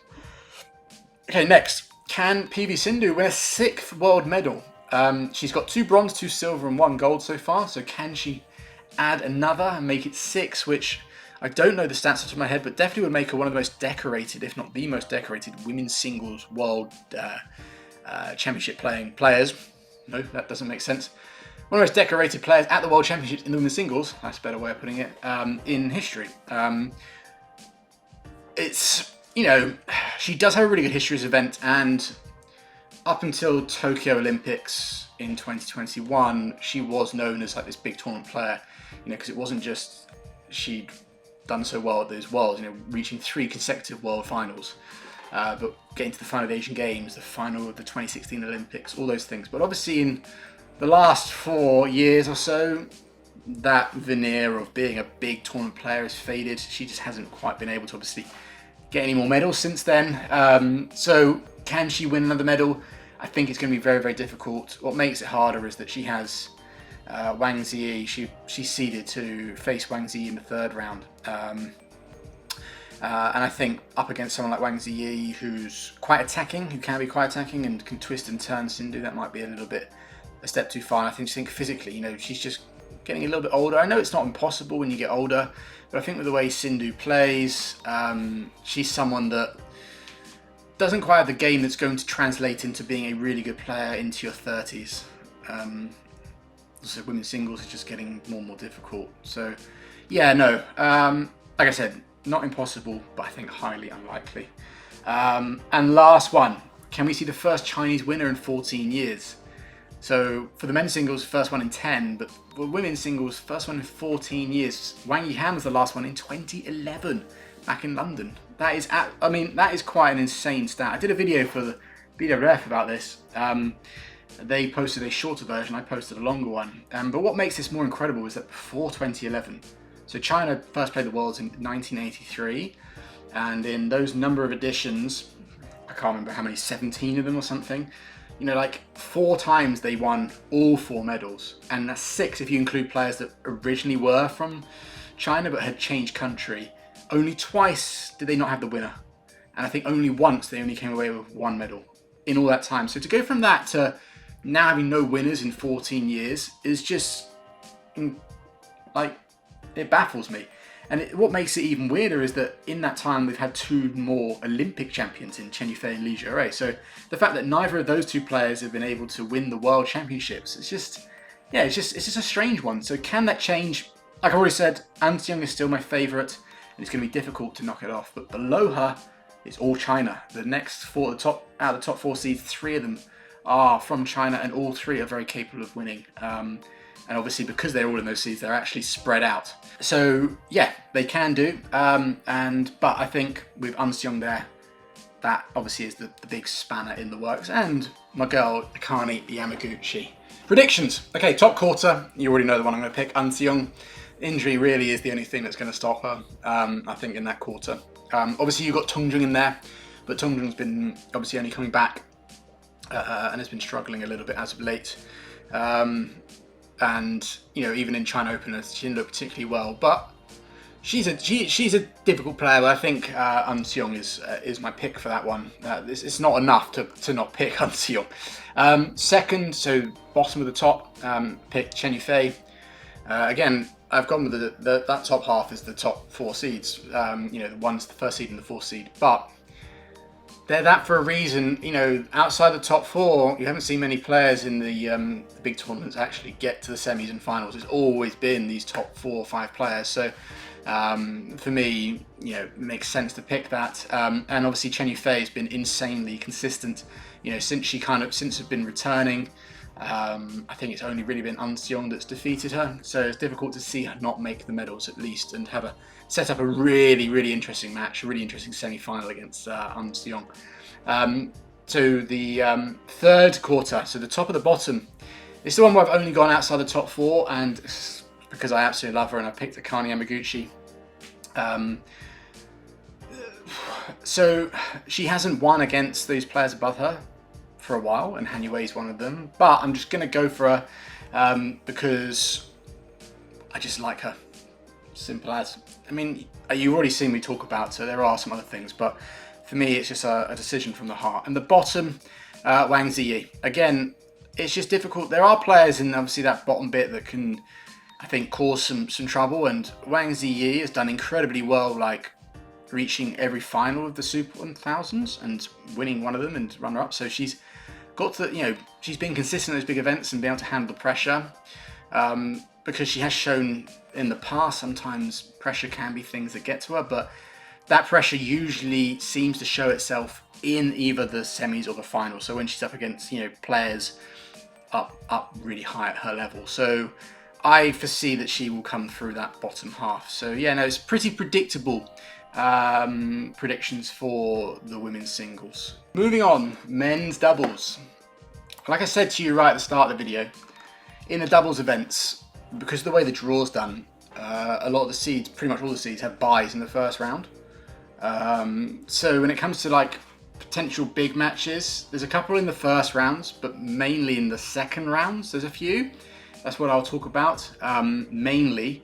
And then when I get down to like the big questions or the predictions, that's when I might talk about more of the potential, obviously, third round matches or the quarterfinals. So bear with me. There aren't as many in the doubles. There's actually one first round I noticed in the men's doubles, and that's Rory Easton and Alex Green against Eloy Adam and Leo Rossi of France. Again, an English pair. I actually used to coach Alex Green when he was a junior, and I used to feed him sometimes when he was like 17, 18, but he was part of my, he was a member of my club that I was the head coach of for a while, so it's good to see him playing in the World Championships. And they're a pretty decent pair, him and Rory, and obviously against Eloy Adam and Leo Rossi, who they were the pair that got to the final of the European Championship. So again, two pretty, one of the top pairs in Europe against, again, Alex and Rory are also pretty high up in Europe, a pair that can do very well. So for me, that's just an interesting one. And there aren't many interesting true first rounds. And I think out of all of them, that one is the one that really kind of jumps out at me. So on to second round. So these obviously are potential second rounds. So the first one, Deechapon and Kedrin versus either Kenya Mitsuhashi and Hiroki Okamura, or Junadi Arif and Roy King Yap. So for me, Deechapon and Kedrin have been doing a bit better than I actually expected. I was actually quite surprised when Deechapon decided to double up his events. Most players do it the other way around, but he's been very successful and doing pretty well. Obviously, his mix is more his strong suit, but him and Kedrin have been doing really well. And I guess it's a bit strange to say, I wasn't expecting much, because they were former World Junior Champions and obviously known each other since they were kids, so they have a good connection, which obviously is a big part of being successful in the doubles disciplines, having that kind of ability to work well together and communicate, and obviously they get on really well. So there's going to that. But the reason I thought it's just like, obviously Deechapon we know is like truly world class, and Kedrin's really good, but I thought that he doesn't have anything that really stands out to me, like super good. He hasn't got, and add to that, I think his power is relatively lacking. I just thought in the men's doubles they might come a little bit unstuck, with Deechapon having not played much men's doubles and Kedrin not quite having that ability at the highest level, but they've definitely proved me wrong in that respect. Shown by the fact that they are actually seeded 12 at these World Championships. And the reason I picked this match is I'm not quite sure he's going to come through. My money would be more on the Malaysian pair of Arif and Yap, simply because the last tournament they played, the Macau Open, they won. So they're going to be riding high on confidence, and add to that the Malaysian men's doubles team at the moment is just generally riding high on confidence. And quick side note, looking at this men's doubles draw, whilst I'm not sure it'll happen, Malaysia have a very good chance of getting multiple medals. They've got pairs all over the draw that are capable of getting through their sections. I think they're all spread out as well, which is obviously good for them. But anyway, back to this one. I think obviously that with the influence of Harry IP, who's had a massive impact on Malaysian men's doubles. So my money would be more on the Malaysian pair to come through that. But you can't overlook this Japanese pair, who I also think are pretty good. But yeah, no, I think another reason why I wanted to pick this is just that I think, the way that the Thais play and the way that both the Japanese and Malaysians play, really fast, really entertaining, that it would just be a really exciting match. They both play really fast. All of them play really fast, really good badminton. And I think, again, the conditions inside the Adidas Arena, if they play a little bit fast, might even add to that. So yeah, no, definitely a potential match that you should keep an eye on. The last thing about that one is I'm also excited because whoever comes through most likely have to play Aaron Chan Seo Yik. So that would be interesting to see who has to face the Malaysians. Obviously, those Malaysians aren't guaranteed to get through. No one is, but they're the most likely one. So another one. This one actually leads on to another potential match later on, but it's Ranki Reddy-Shetty versus Liu Qiangheng and Yang Po Han. So Rankin Reddy and Shetty have been trying to obviously refine their form since the Olympics. Obviously, most players after an Olympic Games, after something so major, there's a little bit of an adjustment phase. But for Ranki Reddy and Shetty, there's been obviously injury issues, family bereavements, all sorts of things going on. Their coach changing. So I think they've had quite a lot to handle and deal with. And so they haven't quite been able to kind of really refine that form that got them to world number one. And even when they do have a good tournament, they seem to always stumble at the semi-finals. But in this World Championships, and this would be their opening match, it's not guaranteed because Liu and Yang do have to play another Indian pair beforehand, but they're most likely going to come through, is that Liu Qiangheng and Yang Po Han. They're a new pair forming after the Olympics. But they've also had some very good results. Yang Po Han is someone who puts in he's one of those really intense doubles players. Bit of a character as well with all his tattoos and all that kind of stuff. But yeah, good results, reaching the semi-finals of the Japan Open recently and beating a number of good pairs. So yeah, a very intriguing match. Obviously, it'd be really interesting to see as well. Again, last year I brought up the French Open quite a lot of times, but last year that French Open, the Indians absolutely destroyed everyone. The conditions were just perfect for them. So it'd be quite interesting to see if the conditions are similar to them. Because if they are, then obviously it's going to be pretty good for them. Like I said to you right at the start, before I talk about this match, is what's doubly interesting is that the winner of that match will most likely go on to play Liang Weikang and Wangcharoen, the 6 seeds, the Olympic silver medalists. Another pair that have been kind of struggling as of late, although they're a pair that I think in the last 1 or 2 tournaments have seen some improvements, especially with Liang Weikang. I think he's in the China Open. I can't remember if they lost. I think it might have been the Indonesians. I can't remember. Again, it'd been good to have found this out then. But anyway, I felt that even though they lost, they played some good stuff, and it'd been a long time since I'd heard Steen Pedersen kind of complimenting their play. So for me, that was a sign that they're getting their level back. So yeah, no, that little section of the draw, I think is interesting. Obviously, a lot of Indian fans are going to have high hopes on Ranki Reddy and Shetty because, elsewhere in this tournament, you'd probably put Ranki Reddy and Shetty as India's best hope of winning a medal, if not winning the whole tournament, based across all the disciplines. And so the fact that they've got this quite awkward potentially awkward second round, and even if they were to win that, it'd be an awkward, very difficult third round, and then from there it'd be an even harder. Yeah, the draw's not particularly nice for them, but yeah, no, a very interesting potential second round match there. Next one, Rasmus Kjær and Fredrik Søgaard against Gutama and Isfahani. For me, I really like both of these pairs, and I do think that when Danish pairs play Indonesian pairs, I'm not sure if it's the rich history between the two nations or the opposing styles or even some of the similarities. It just always makes for an interesting match, because obviously Indonesia and Denmark have their way of playing. The difference is obviously, Indonesians play a lot more like from the heart, from the heart, whereas the Danes are much more thoughtful. But where the similarities are, especially in these two pairs, is that they're usually very organised and very good in the first 3 or 4 shots. Danish pairs and European pairs in general try to kind of create a lot of certain scenarios and situations because it's a way to combat the speed and pace and power of most Asian pairs. But Indonesian pairs tend to play more attacking and on the front foot, so they tend to go for a little bit more and really try to make the opening stages of a rally very, very difficult with not much rhythm.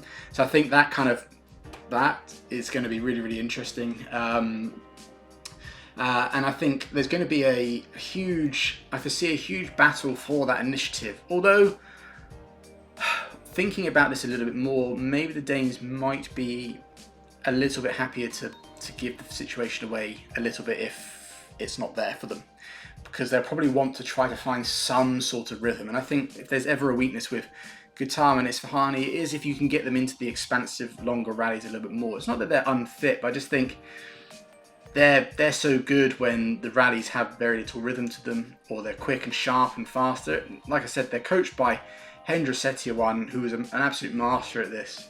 And whilst a player like Hendra and his former partners could do the long rally games, if they got into matches where players could do that more against them, that's usually the matches where they might struggle a bit. So I think maybe the Danes might be happy to forgo that and get into the rallies, make it a little bit more physical. But I still think it's going to be an interesting battle in those first 3 to 4 shots. But again, I'm not 100% sure, which is, again, why I'd really like to see this match go down. I think it's a good opportunity for both pairs as well to do well in this tournament. So that's the case for most, but it just has this kind of extra little layer. Next one, the two Kims from Korea, Kim Sa-rang and Kim Gi-jung against Ben Lane and Sean Bendy. The two Kims, amazing pair. Amazing to see that they're still playing. I don't know how old they are off the top of my head, but they must be in their early 30s. Obviously they've been independent for quite a while. They're very entertaining to watch, and I think obviously facing against a pair that like Lane and Vendy, who are one of the best pairs in Europe, and on their day can have a very high level. The only thing, I obviously chosen this match because Lane and Vendy are English as well, but I do think this could make for a very interesting match, kind of somewhat youth events versus experience, all that kind of thing. I guess the only thing really that is dampening my enthusiasm is obviously Ben Lane has only just come back from ankle surgery. This will be his first tournament back, and I think reading a few articles, he's really tried to rush back to play in these Worlds. That's not to say that I don't think he shouldn't do that, but I'm just not sure what we can really expect, if we can expect too much from him. But we're also never quite sure what we're going to get from the two Kims as well. So this for me, it's an interesting match. I know the two Kims are quite popular, obviously being a pair from a long time ago, from the heights of a decade or so ago. And the last one, Man Wei Chung and Kai Won Ti against the Popov brothers. So yeah, like I said to you about the other Malaysian pair, is obviously Malaysian men's doubles on a real high right now, and Man and T are one of the top pairs, probably the third pair for Malaysia right now, and I really do like the way that they play. Really, really nice to watch, and I definitely think under Harry, with that slightly bit more Indonesian flair, they're just becoming a little bit more creative. I think you can see that in a lot of the Malaysian pairs, just that little bit more. Malaysian pairs have this kind of real. They're known for their rock solid defence, but sometimes maybe get too defensive. But I think with Harry, obviously being Indonesian, who play much more the front foot and attacking, we're seeing some of these Malaysian pairs actually being a little bit more proactive and a bit more attacking, and I think it's really good because they're always really capable of it. But I think this match against the Popovs could be quite interesting. Obviously, like I said, the Popovs will have the home support. Also, they are the European champions, so whilst they're more known for their singles exploits, they're a damn good doubles pair and can make life difficult. And also, let me quickly pull up where they're in the draw. The Popovs would have played a match beforehand. I'm not sure it's going to be a particularly tough match against an Australian pair. No offence if you guys watch these videos, but I think the Popovs should come through that quite comfortably. But you add to the fact that the Popovs would have also played singles. They would have had a few games in the hall. And so the fact that they're going to be used to the conditions and the playing things might give them that bit of an edge. And well, they would have settled into the tournament a little bit more, would be a bit more used to the conditions, etc. Like I said, might just give them that edge. This would be the first match for the Malaysians. So having a first match against a home pair who also can play a decent, very decent doubles and who have played a few matches in the hall already, that might be quite difficult. And I think one last factor would be if the Popovs, either one of them or two of them, this could work both ways, but if one or two of them have, say, won their first round in the singles, they'll be so happy and pumped up. That can obviously buoy them for their doubles matches. Obviously, if they both lose, they might be a bit down. Obviously, you could see that as well. Then they're going to fight even harder for the doubles, or if they both win, they're not as bothered by the doubles. But I think if they're able to win, they're going to be on such a high that it's just going to spill over into the doubles, and obviously the crowd are going to get behind them. And I think that could make it, as a result, could make it for a really interesting second round match against the Malaysian pairs. So, sticking with Malaysia for the first question under my what ifs or big questions, can Malaysia double their gold medal count?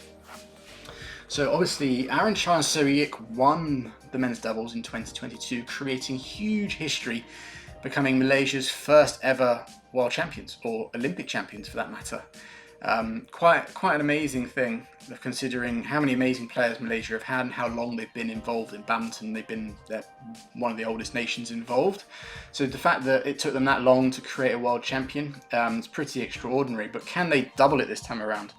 Now, obviously, Malaysia have players in a number of the other disciplines, and a number of good players too. I'm going to talk about one of them in a second, in the next section. But you'd probably say, and you can probably gather, that the men's doubles is their strongest chance. Like I said, they've got 3 seeded pairs, and they're all spread out amongst themselves. So you could get 3 of them into the semi-finals. Could you? No, sorry. Well, yeah, you could technically get 3 into the semis if they all do that well, and then obviously from there, 2 of them would face each other because 2 of them are bottom half. But they're quite evenly spread out. They're all very capable. They've all done really well. You've got obviously Man and T. They won in the Malaysia Masters. You've got Aaron Chai and Seo Yik, who have had a really good set of results recently, and then obviously Goh Jin Wei, who got to the final of Japan. So yeah, all on pretty good form as well, all under a huge boost with Harry. So like I said, really good chance for them to be able to get through. Obviously, I've talked about Man and T in terms of their potential banana skin matches. For Aaron and Seo Yik, they're in the bottom half, and like I said, they've got an awkward match if they play the winner of the Kedrin and Deechapon section. But more than that, the 2 bigger pairs, the 2 big names above them is Rankiredin Shetty and Lang Wei Kang and Wangcharoen. I did mention the Taipei pair, but if we take them out for a second and look at the other 2, I think the Malaysians would be a lot happier if it is the Indians. They've got a much better head-to-head against them, and I think they know how to beat them, whereas the Chinese, I think they're actually down, although obviously recent form, and I think the last time they played, Aaron So did beat Liang and Wang, but still, they're clearly a much more difficult opposition for them, and I think they'd feel more comfortable if they were to face the Indian pair. But there's a couple of potential speed bumps for them. As for the other Malaysian pair, Gosfair Nurzudin, their draw's not too bad actually. Their top part, there's pairs in there that are difficult. You've got Yang Po Swan and Lee Jihui. We've got Gutama Isfahani. Obviously, I've said they've got to play Kier and Sogard. And then you've got a pair, the other seeds, Chinese pair, Chen Bo Yang and Liu Yi, who have, reached a Super 1000 final this year and are very capable. So, that's men's doubles. There's no easy sections. But I'd say out of all the sections, I think Gosfair Nurzudin have got the most favourable one out of all the Malaysian pairs. But yeah, so can Malaysia double their thing? Of course. And I think they've got a damn good chance of actually doing it. Maybe if they don't win it, I think they've got, like I said, a damn good chance of taking home multiple medals. Okay, next one. Last one actually, I only had two big ones. Can Seo Seung Jae defend his title? Obviously Seo Seung Jae won the 2023 World Championships, both the mixed and the doubles. But I'm only focusing doubles because he doesn't play mixed doubles anymore. He won that with Hyeok in Denmark. So obviously now partnering Kim Won-ho. Can he win with another partner? If he does, he will become only the second player to do such a feat, to win 2 world titles with 2 different partners back to back. The other one was Ricky Sabaja, who won it in '93 with Rudy Gunawan and '95 with Rexy Meineke. So it's been a while since we've seen someone be able to do that. And obviously Kim Won-ho and Seo Seung Jae are in an absolutely the best position possible to be able to do so. They are the world number ones. They've won 3 at the Super Final 1000s. Obviously they suffered a somewhat surprising loss in the China Open, but the pair that beat them, and actually the player, more specifically player Fikri, isn't playing in these World Championships. So that actually gives them the fact that he's their real bogey player. He's beaten them 3 times, 3 different partners, Fikri, but he's not playing in these World Championships. So the fact that he's not in the draw obviously increases the chances for Seo Seung Jae to back up his men's doubles to win the men's doubles title again. Looking at the draw, potentially a 3rd round match against the pair that they played in the All England final, Karnando Maulana. And whilst at that tournament I actually had them as my dark horse, Karnando and Maulana, I haven't quite got the same feeling about them this year. I think Karnando has been out for a little while with an injury, or I haven't seen them as much. I can't remember which one it was. I think it's Karnando, because Maulana played quite a big part in the Sudirman Cup because Karnando was injured. So that and Man and T are probably the favourites to come through for them to face in the quarters. I think looking at their draw is not too bad. Obviously, I'm looking at Alfian and Ardianto. Alfian was one half of the pair that beat them in China.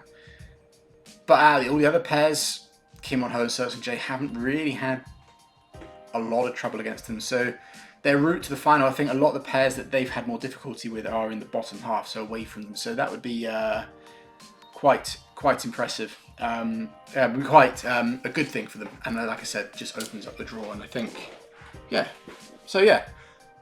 let's move on. I don't think I need to prattle on into predictions for the men's doubles. I said here that predictions are hard, as once you get thinking about potential quarters, all the pairs are so good. In fact, even from the 3rd round, the action is going to be top quality. But anyway, I've gone for these predictions. Top quarter, so top Seo Seung Jae and Kim Won-ho. I think, like I've already said, the Indonesians and the Malaysians aren't easy matches, but I'm still going to back the Koreans to come through. I think also the Koreans haven't lost to either of those pairs, so I think the Koreans are a pretty safe bet. Top middle quarter. This for me is really difficult because you've got 3 main pairs that I'm looking at: Alfian Ardianto, Hyeok Kobayashi, and Ashwin Rasmussen. And actually, to be fair, even the Chinese Taipei pair of Chu Seung-chae and Wang Qilin. Wang Qilin's a 2-time Olympic champion. His new partner, and they've been doing pretty well recently. So all 4 seeds are very good in that section of the draw. All 3, if you take out Wang Qilin and that Chinese pair, all 3 are 2-time world medalists. Alfian Ardianto 2 times bronze, Ashwin Rasmussen are 1 bronze, 1 silver, and Hyeok and Kobayashi are 1 silver, 1 gold. So they've won it, which you might think might give them the edge. But what I've gone for here, again, I've just chalked it up to being loyal to Europe. Because honestly, it's just so difficult. I've gone with Ashwin Rasmussen. Maybe I should think about Alfian's recent form. Did really well winning the China Open, but Ardianto's taken his time away. I think Hyeok and Kobayashi are steadily improving. They just haven't quite had that deep run yet, but I think they're knocking on the door. And obviously Wang Qilin is former 2-time Olympic champion, he's current 2-time Olympic champion, so it is really difficult. But yeah, no, I'll go for Ashwin Rasmussen. I'll go for the Danes. I think the European crowd, like it did for them in Denmark, I know it won't be as strong, but I think that might help pull them through. Bottom middle quarter, also very difficult. But I've gone for Goh and Nurzudin. I think recent form, the fact they are seeded 3. I think again, when it comes to the men's events, it is really difficult. But I'll go for Goh and Nurzudin. I guess one reason might be, and you'll see this later on, is that the Olympics I didn't pick any Malaysian players, and then they all did really well. And now I picked Malaysian players.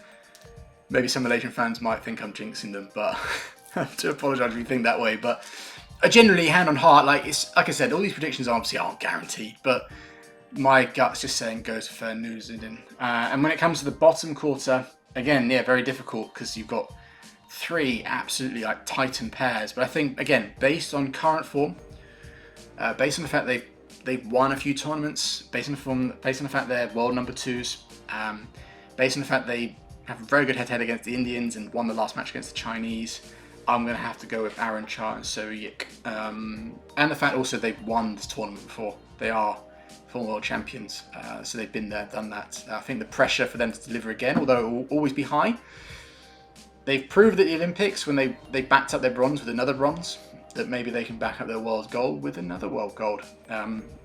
We'll see on that one, but I do think they will come through that quarter, so they are my pick. So yeah, my last sentence on the notes here is, I want to finish the section by saying, fuck me, this is hard. So yeah, anyway, moving on, women's doubles. So, like I said, like the men's doubles, and it's the same in the mixed, all the seeds have got byes to the second round. And really, until the third round matches start, I can only see one potentially interesting match.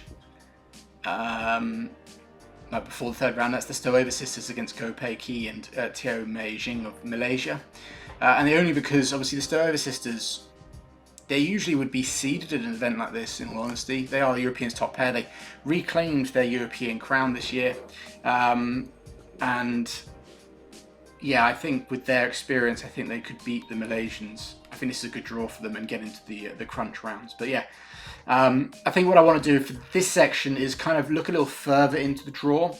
The third round, to be precise, to find some interesting like early matches. Because I think, obviously upsets can happen, but looking at the draw, these are pretty much guaranteed matches. So actually, I know even from them, I've picked one. I've only picked one. I think, again, it might get more interesting from the quarters onwards.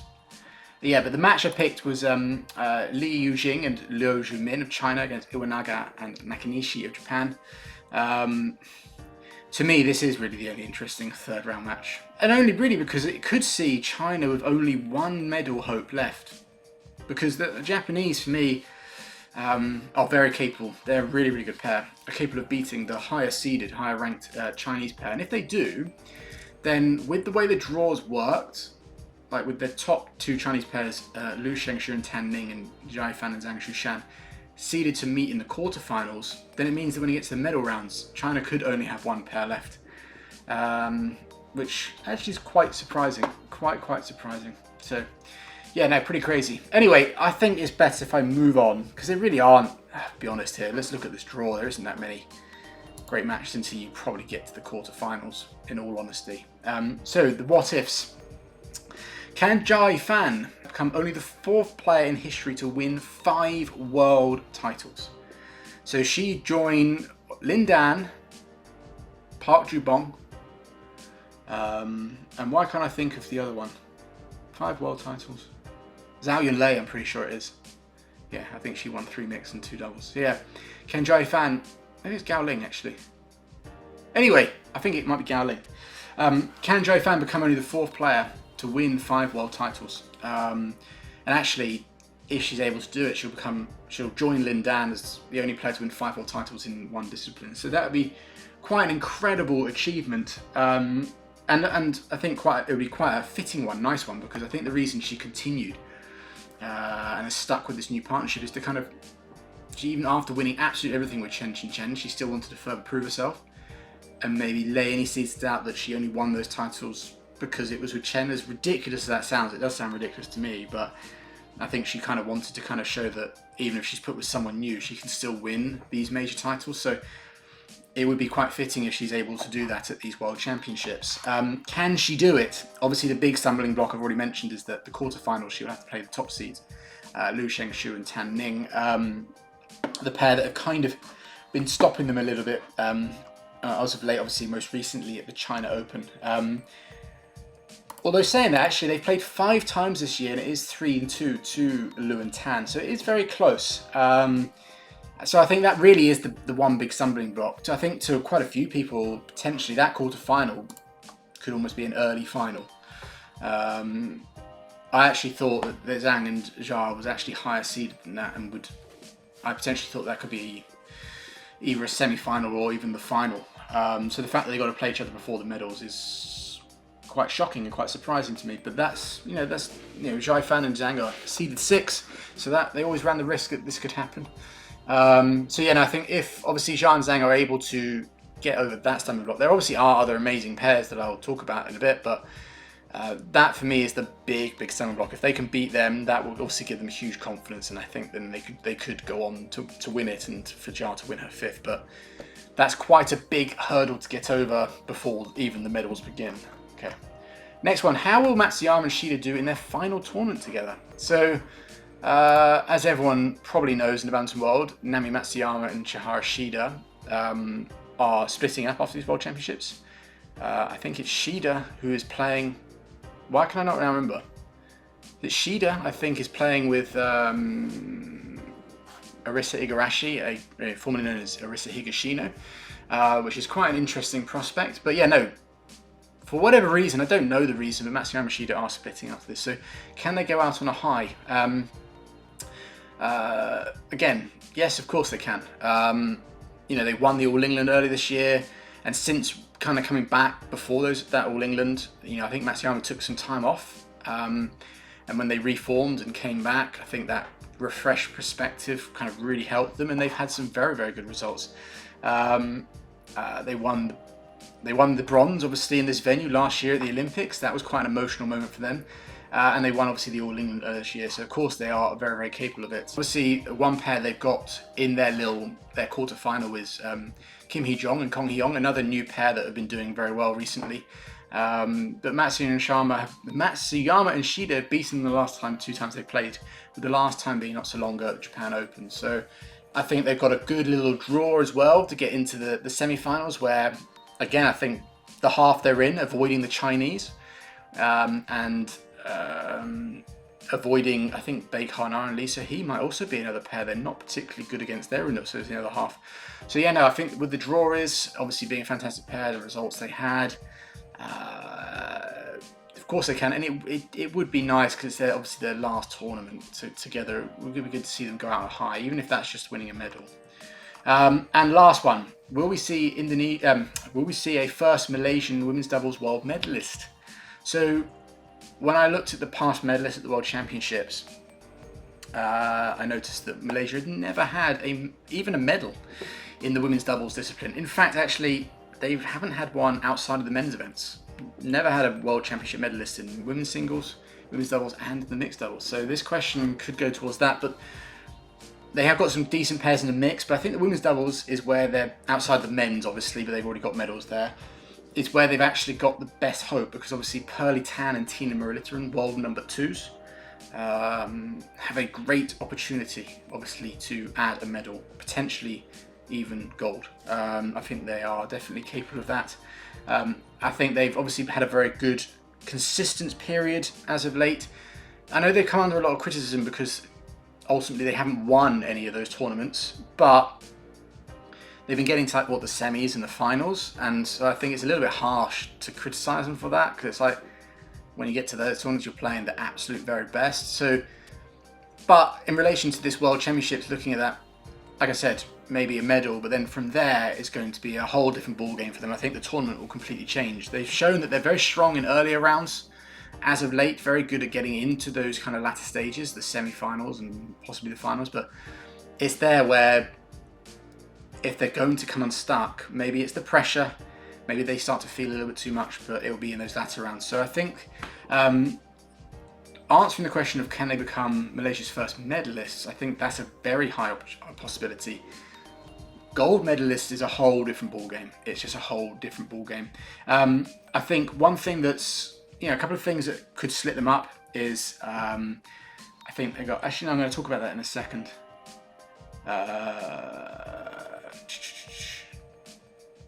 No, I'll talk about that when I get to talking about the predictions. That will come up in the predictions. Let's move on to the predictions actually. So, top quarter, difficult one because you've got the top two Chinese pairs, but I've gone for Liu and Tan. Only because they've been looking so good as of late. I think they've won 5 from their last 6 tournaments, and they have the positive head-to-head against Jia and Zhang in the potential tough quarter-final. So it's difficult always to look past a world number one, especially one that's been doing so well as them. Obviously, they've reached the Olympic final last year, so they're able to obviously slightly different because I think at those Olympics, they were seeded second or they were seeded third or fourth.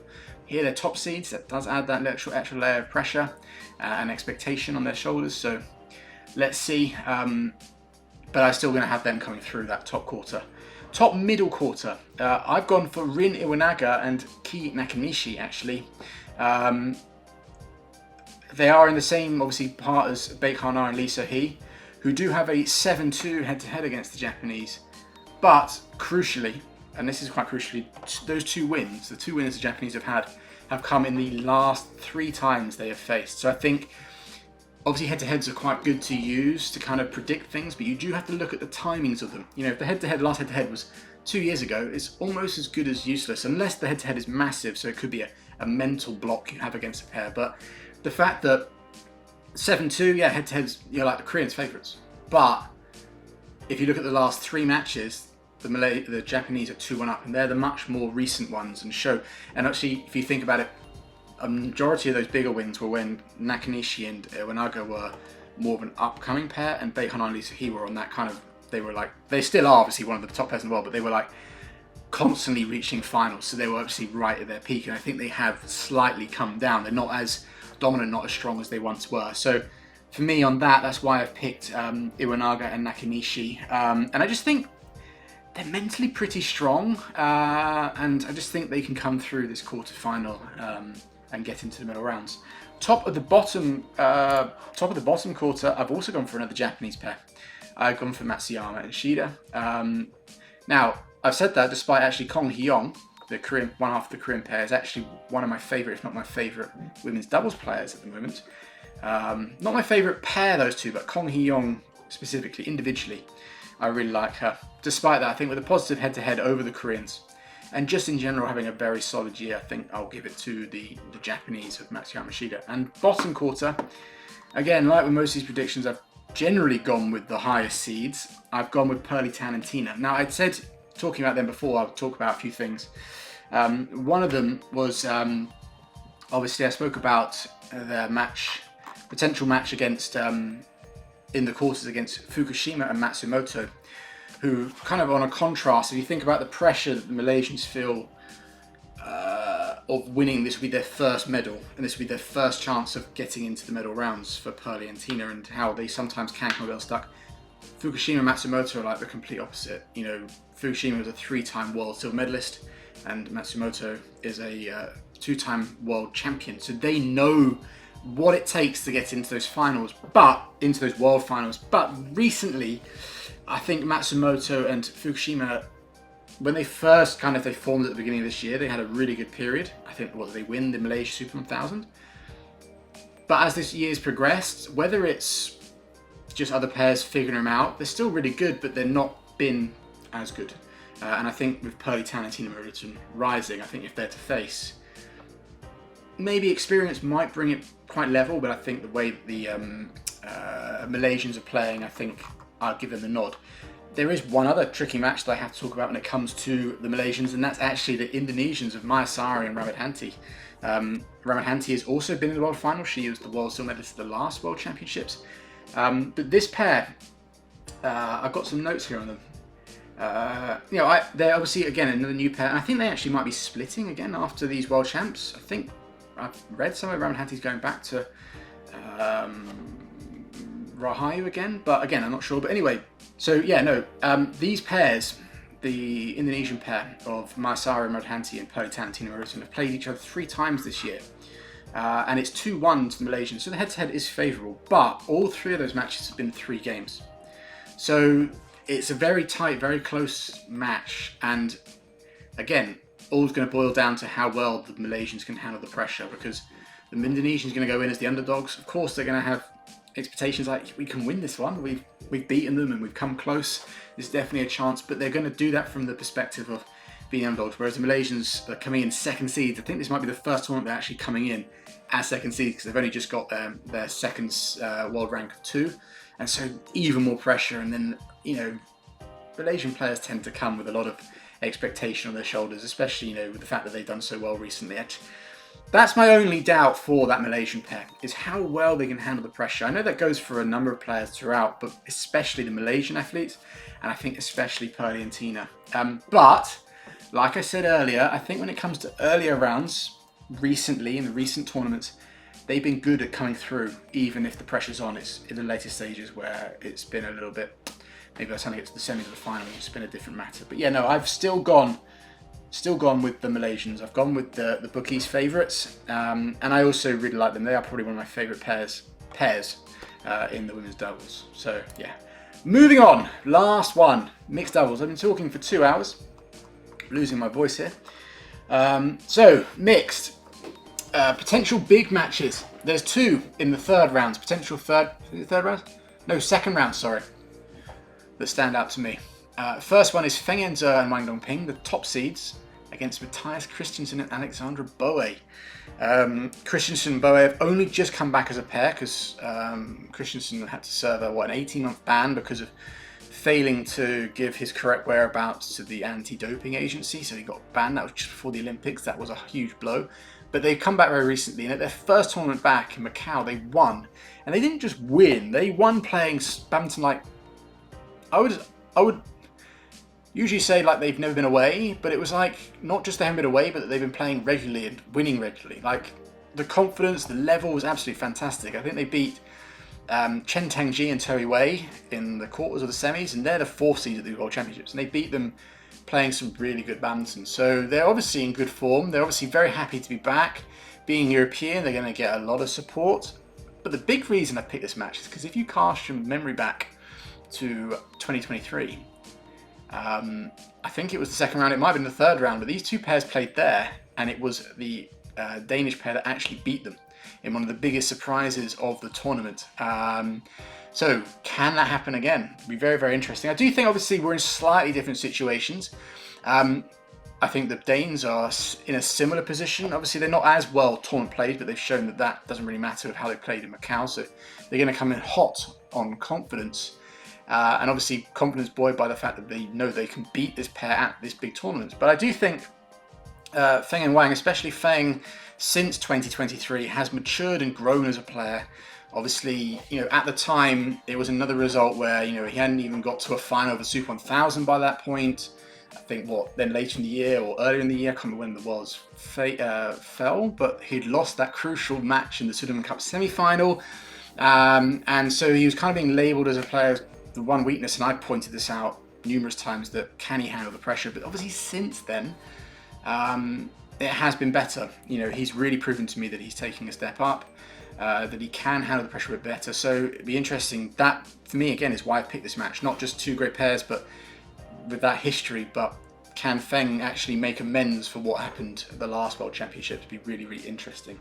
And the other match I've picked is also a Danish pair, and that's Jesper Toft and Amelie Magerland, the 10th seeds of Denmark. They could potentially play against Lee Jong-min and Cha Yu-jung of Korea. The reason I picked this is because Lee Jong-min and Cha Yu-jung are quite an exciting and interesting pair to me. We saw them at the All England earlier this year, where they actually got to the semi-finals in their first tournament together. And then since then, we haven't seen them. They did play 1 match at the Sudirman Cup, but we haven't seen them play any tournaments. And I honestly been a little bit confused as to like why. Like, has there been injury issues or whatever? I know Cha Yu-jung can be a bit susceptible to injuries, but I'm not quite sure. Again, let me know if you do actually know why they haven't been playing. But they are playing in these World Championships. They should come through their first round.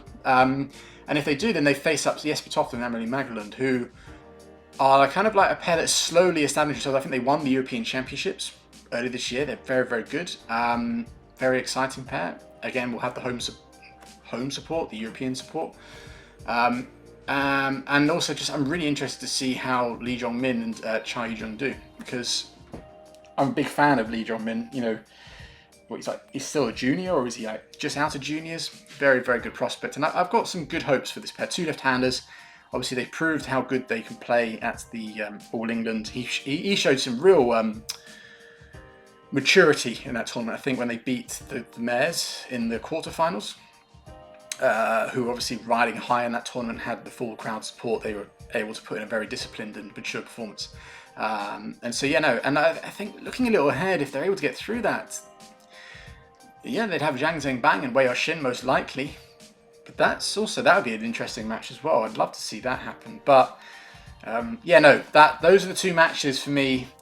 Really piqued my interest in the early rounds of the mixed doubles. So, what ifs? Okay. So first one, again, Malaysia first medal, question mark. So it's a bit like the women's doubles question. Like I said to you, they haven't ever won a mixed doubles medal either. So again, can this change? I feel like the mixed doubles have more numbers than the women's doubles. They have 3 pairs that are seeded as opposed to the women's doubles 1. I do think currently that the women's doubles has a better chance of medaling than the mixed doubles pairs, because you've got to look at all 3 of their pairs. So they've got Cheng Tangji and To Wei, who are seeded 4th. Hu Pangrong and Cheng Su Yin are 15th seeds. And Goh Jin Wei and Shifeng Jae are 6th seeds. Now, all 3 pairs are good. All 3 pairs are capable. But all 3, for me, like I said, have some question marks against them. For Chen and To, they've only just reformed. And I've seen recently some articles where the director, Rexy Meineke, has admitted that they are still struggling to find common ground, and I think it usually is coming to the forefront when either one of them makes mistakes. They can't quite handle each other making mistakes, which to me is a huge red flag, because having just done a 6 months work on the daddies for that video, go check it out, please.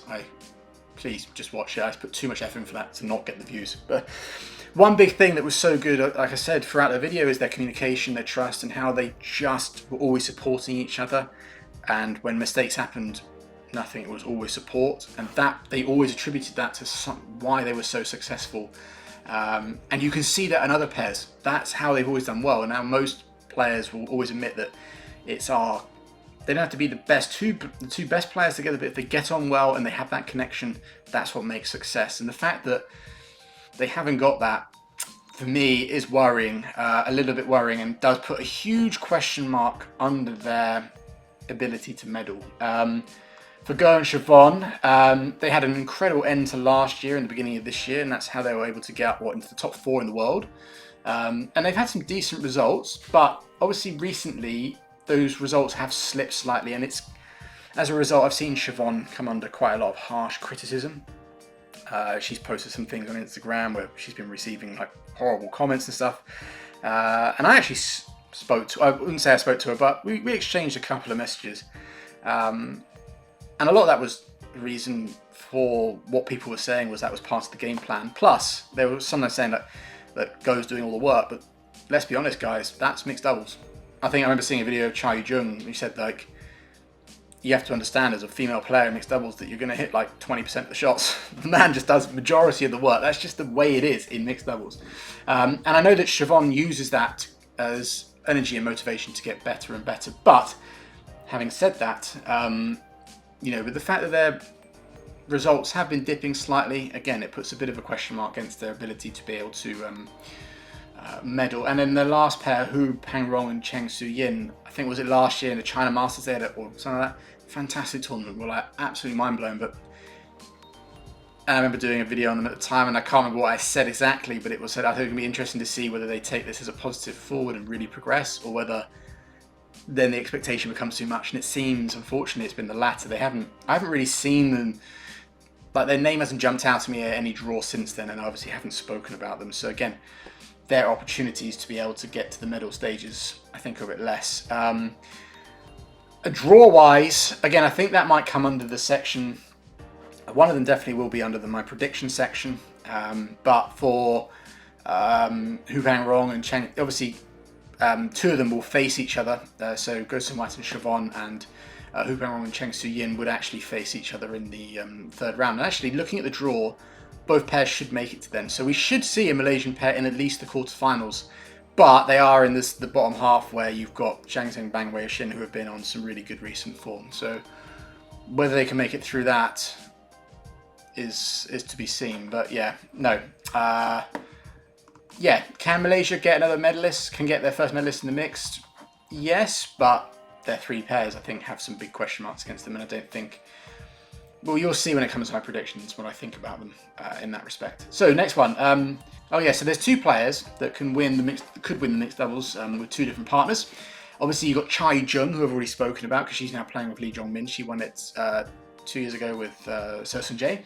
And you've got Dichapon, who won it in, 2021 with Sapsari. Obviously, he's now playing with Super Sara.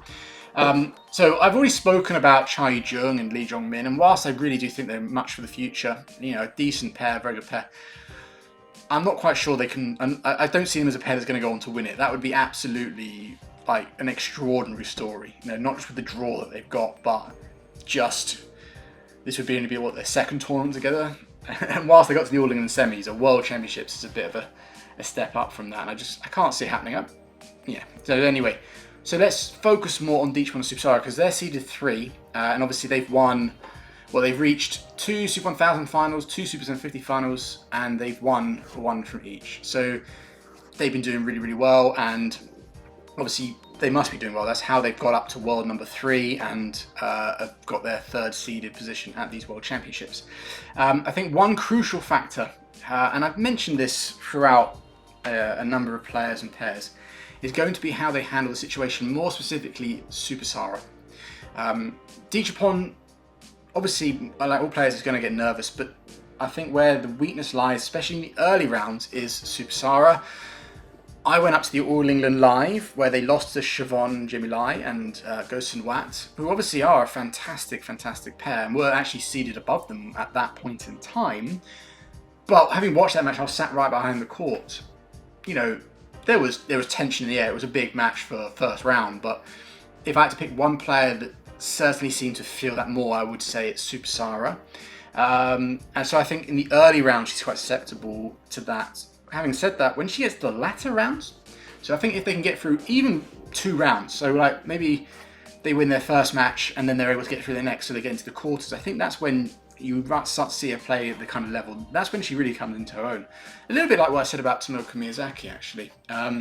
So yeah, and actually I think the draw, speaking of that, actually does play into their hands a little bit, because in the second round, and in their first match, they're most likely going to play against Terry He and Jin Hu Jia of Singapore, who are a good pair, but not a pair that you'd think that even if Dichapon and Super Sara were slightly off and the Singaporeans had a great game, that you'd still probably think the Thai could get through that. And so I think, like I said, being able to win a match might be able to help Super Sara just settle a little bit and get into the tournament. Because I do think, like I said, early rounds are where the problems might lie for this pair. That might seep over into the 3rd round, where they potentially have got to play Midorikawa and Saito, who are a good pair, got to the Asian Championship final. So there's plenty more speed bumps for them.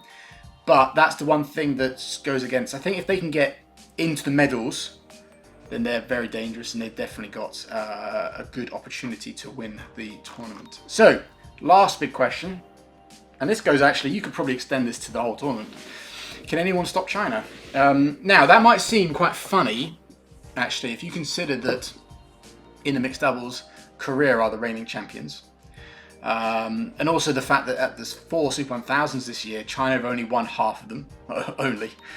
But, and there's a big but, obviously China have the top 2 pairs in the world. Obviously they've got the history of being the strongest team when it comes to the mixed doubles.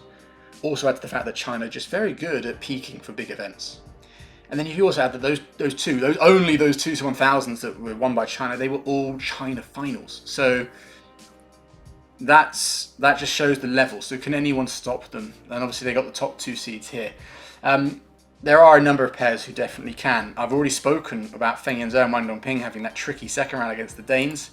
And Zhang Zhengbang and Wei Yaxin in the bottom have a pretty good draw, but there's a couple of pairs floating about. And then obviously you've got a couple other pairs for China that are in the draw. One of them is in Feng and Wang's top half, but you've also got the All England champions Guo and Chen. But yeah, so for me, obviously the main one people are going to be looking at are going to be the top two, Feng and Wang and Zhang and Wei.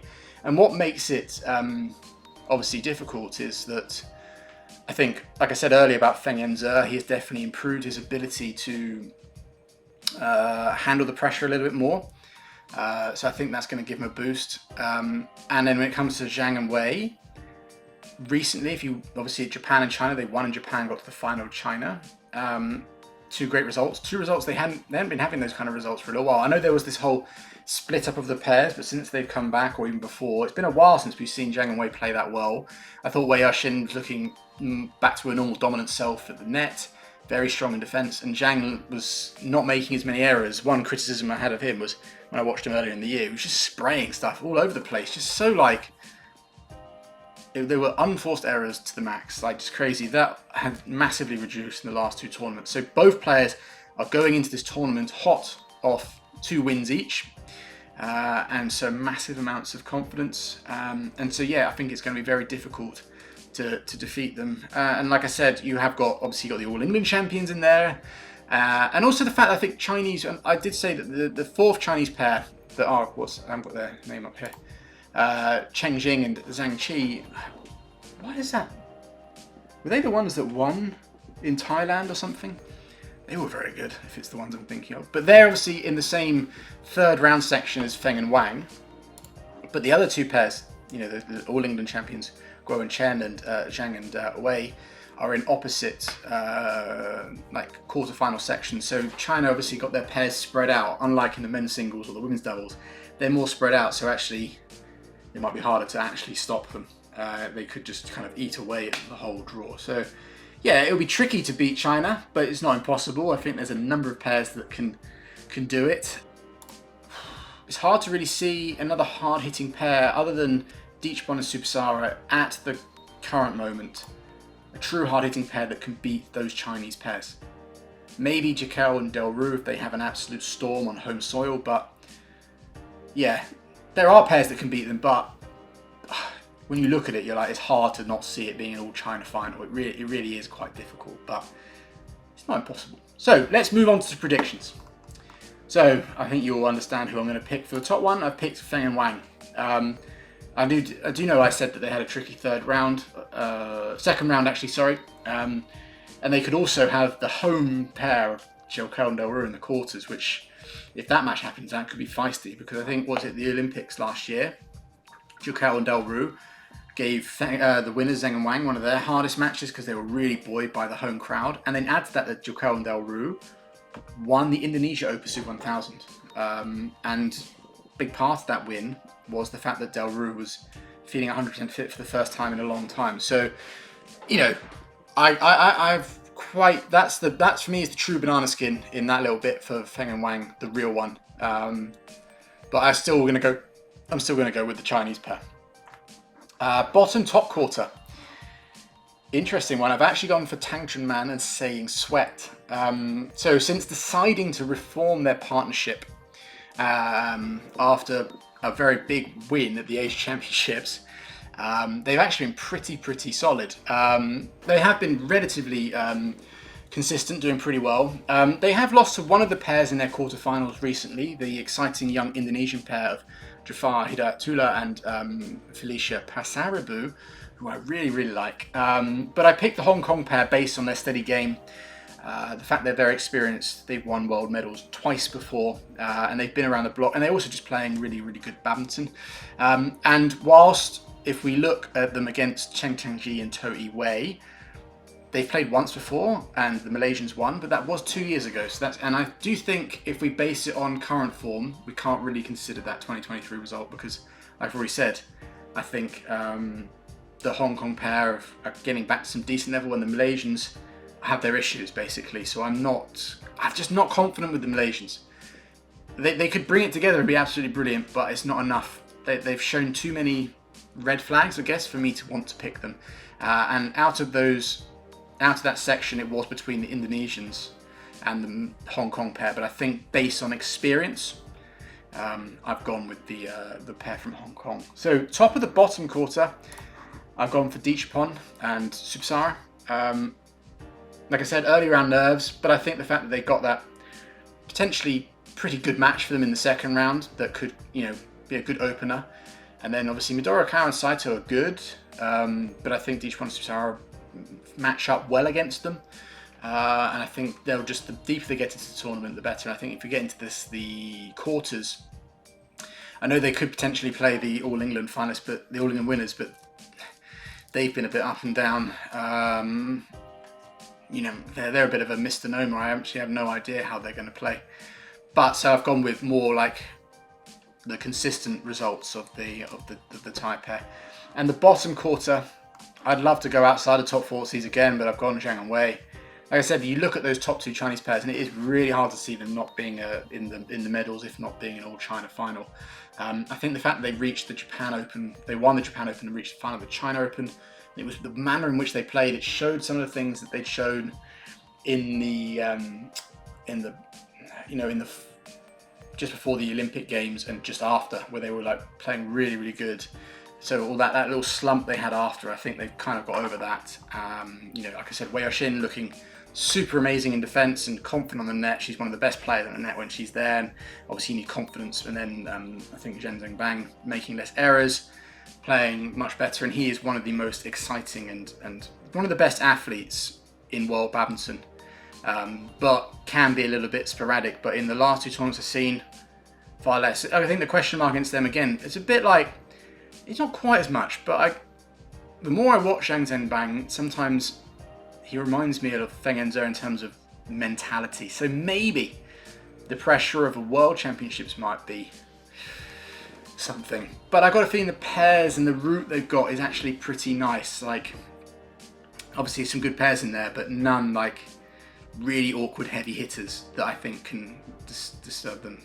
They'll go and lose now, won't they, if I say that. But yeah, no, I'm still going to go with Zhang Wei. So there you go, guys. That's kind of a look at all the draws and predictions, big questions. I've been speaking for a long time now. But I've got one more thing to talk about, because you might have been thinking all this time that I've forgotten to do this section, but I haven't. It's my dark horses. This is the last part of the video. I'll say it now, I'm not going to do a Q&A. I've been talking for far too long, and with the Q&A it'll go on. And to be fair, a lot of the questions I got I think have probably been answered by what I've already said, so it would just be me repeating myself once again. But yeah, no, I haven't forgotten about the dark horses. I was just secretly leaving them for the end. So let's quickly get through these. So my men's singles ones, I've picked 3. Oh, and rules for the dark horses. Basically, I've picked anyone outside of the top 8. So kind of anyone seeded 1 to 8, basically. I did want to go just unseeded, but the fact that they seed 16 people in the men's singles did kind of mean the dark horses, you were limited to about 2 choices. Although actually, funnily enough, in the men's singles, I think all 3 players are unseeded. But still, so Li Zijia and Anthony Ginting are the first 2 picks. I mean, these picks are obvious. Yes, they've both been injured. For Li Zijia, this is his first tournament back, but both of them are absolutely fantastic players. Both won Olympic bronze medals. You know, Li Jia's won an All England. Anthony Ginting's been in the final of an All England. You know, listing their accolades is, you know, they've both been players that have been up to the right at the top of the world. Not world number 1, but you know, I think world number 2, possibly 3. And so even though they've had long layoffs, of course, if it all comes together and they produce some of their level that we know they're capable of, they have to be dark horses. And I'll also add Koki Watanabe, a great player, often overlooked, but can easily bring out the goods. And I know he has Christie in the second round, most likely. And he actually hasn't won a match against Christie in their 2 previous meetings. But the last time they faced, it was this year, and it was very close. And I have to consider Christie's current form on top of that. You know, so the fact they played each other this year and it was quite close, I think that might have been the Asia Championships, but since then, Koki stayed pretty steady, and Christie has been slightly down since going independent, so maybe that might give Koki that chance. So definitely worth making him my dark horse. Women's singles, I've gone for Pusha Kusuma Wadani and Zhang Bei Wen. So Wadani is the 9th seed, really, really talented player from Indonesia.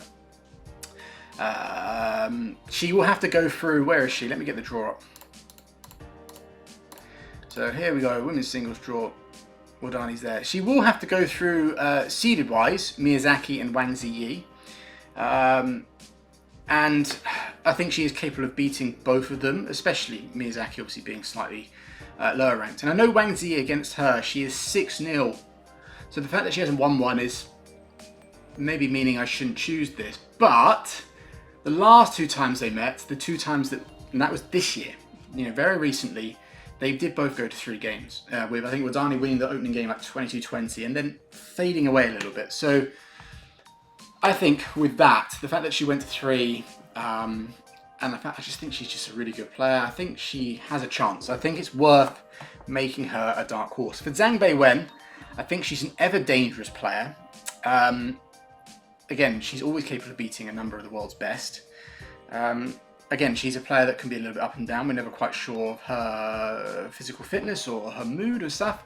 But I've picked her for that reason. But also, she would have Han Yue in the second round, the 3rd seed. Obviously, that makes it quite difficult. But again, I think where most of these top players might be a little susceptible might be in the 1st or 2nd round. And I think if Zhang Beiwen can bring out her absolute best, she showed it. I think I watched it All England beat Ratchanok. I know Ratchanok's not quite as high as Han Yue, but she was able to pull off that win. And I just think with results like that, I just thought, you know what, that is quite a dark horse. So let's just go with her. So men's doubles, I've picked one. I've stuck with one for the men's doubles, and that's Hoki and Kobayashi, 13th seeds. Now on paper, these two haven't been getting the best of results, but watching them, I think, yeah, on paper not great, but if you actually watch them, I think they're getting better and better. And I think they're on the verge, on the cusp of potentially having a really good tournament somewhere. I just got this feeling with them that they could do pretty well. And the fact that they've been in the world final twice before and have won it, I think is quite a factor that that I have considered. And I just think if they can finally have that real good tournament, then they can be a tricky pair.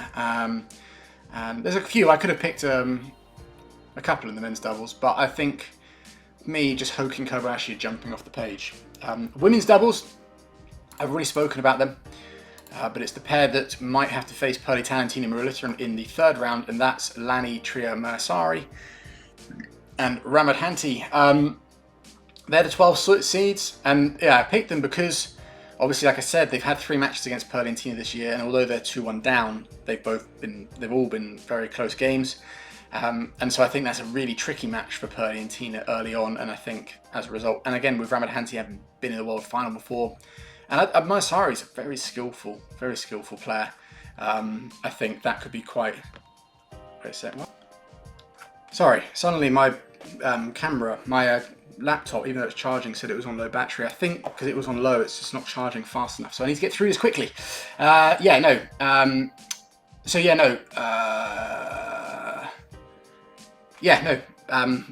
and Ramadhanti, like I said, I think they definitely have a chance to beat Pearly and Tina. And they've only played Fukushima and Matsumoto, other heavy hitters, in their half once, and they lost it. It was this year, but that was 2 close games. So again, I think they're a really good chance, and I think Manasari has great racket skills, and so does Ramadhanti. And yeah, I think add that to the fact Ramadhanti's been in the world final before. I think they're worth giving a punt at for the my dark horse. Mixed doubles, I've gone for another Indonesian pair, Jafar Hidayatullah and Felicia Prasarabu. I just love this pair. I don't think there was not quite enough, like I said to you, between them and Tang Chumanseng Sweat. I went with Tang Sei's experience. I think this might be Sarabu and Hidayatullah's first World Championships, which obviously is always difficult, always a lot of pressure involved, but they're always improving. I think they've got great skills, and I think they are just a fantastic pair for the future. And one thing I do know is they're going to give it absolutely everything. They're not a pair that's afraid if they have to come up against Chen and To in the 3rd round, or even before that against any pair. They'll be giving it 100%. They're not going to show. Yeah, they might know it's inside, but I think they're going to be going for it and just giving it some. I think that's quite an important thing. I just really like them, and so yeah, no, I want to pick them as my dark horse. Okay, so that is everything, guys. So there you have it, a little short preview on the World Championships. I'm not sure how much is going to get cut. I might just put it out as it is. It is 2.5 hours I've been speaking for. I am sweating my tits off because it is so hot in England right now, and I've had to close the window so I don't get any noise disruption, and so I'm just absolutely baking in here. But yeah, no, I hope you enjoyed the video. Obviously it was a lot, but there's a lot to talk about, and even though I've spoken for this long, there might have been plenty of things that I've missed. So if I have, or there's anything you want to add, if you want to agree with me, disagree with me, whatever, that's what the comment section is for. Just keep it respectful and golden. I'm usually quite happy to engage in the comment section. I haven't engaged as much in my last couple of Beckman's breakdowns because I've been so consumed with the Daddies video, but that is now done. Again, please go watch it. But I am a little bit more free now, although I will be working on another big-ish video soon. I'll probably give myself a day and then I'll crack back on with that. I'm excited to get into it. So yeah, yeah, no, you know, obviously personally, one thing I just want to finish on is personally doing predictions.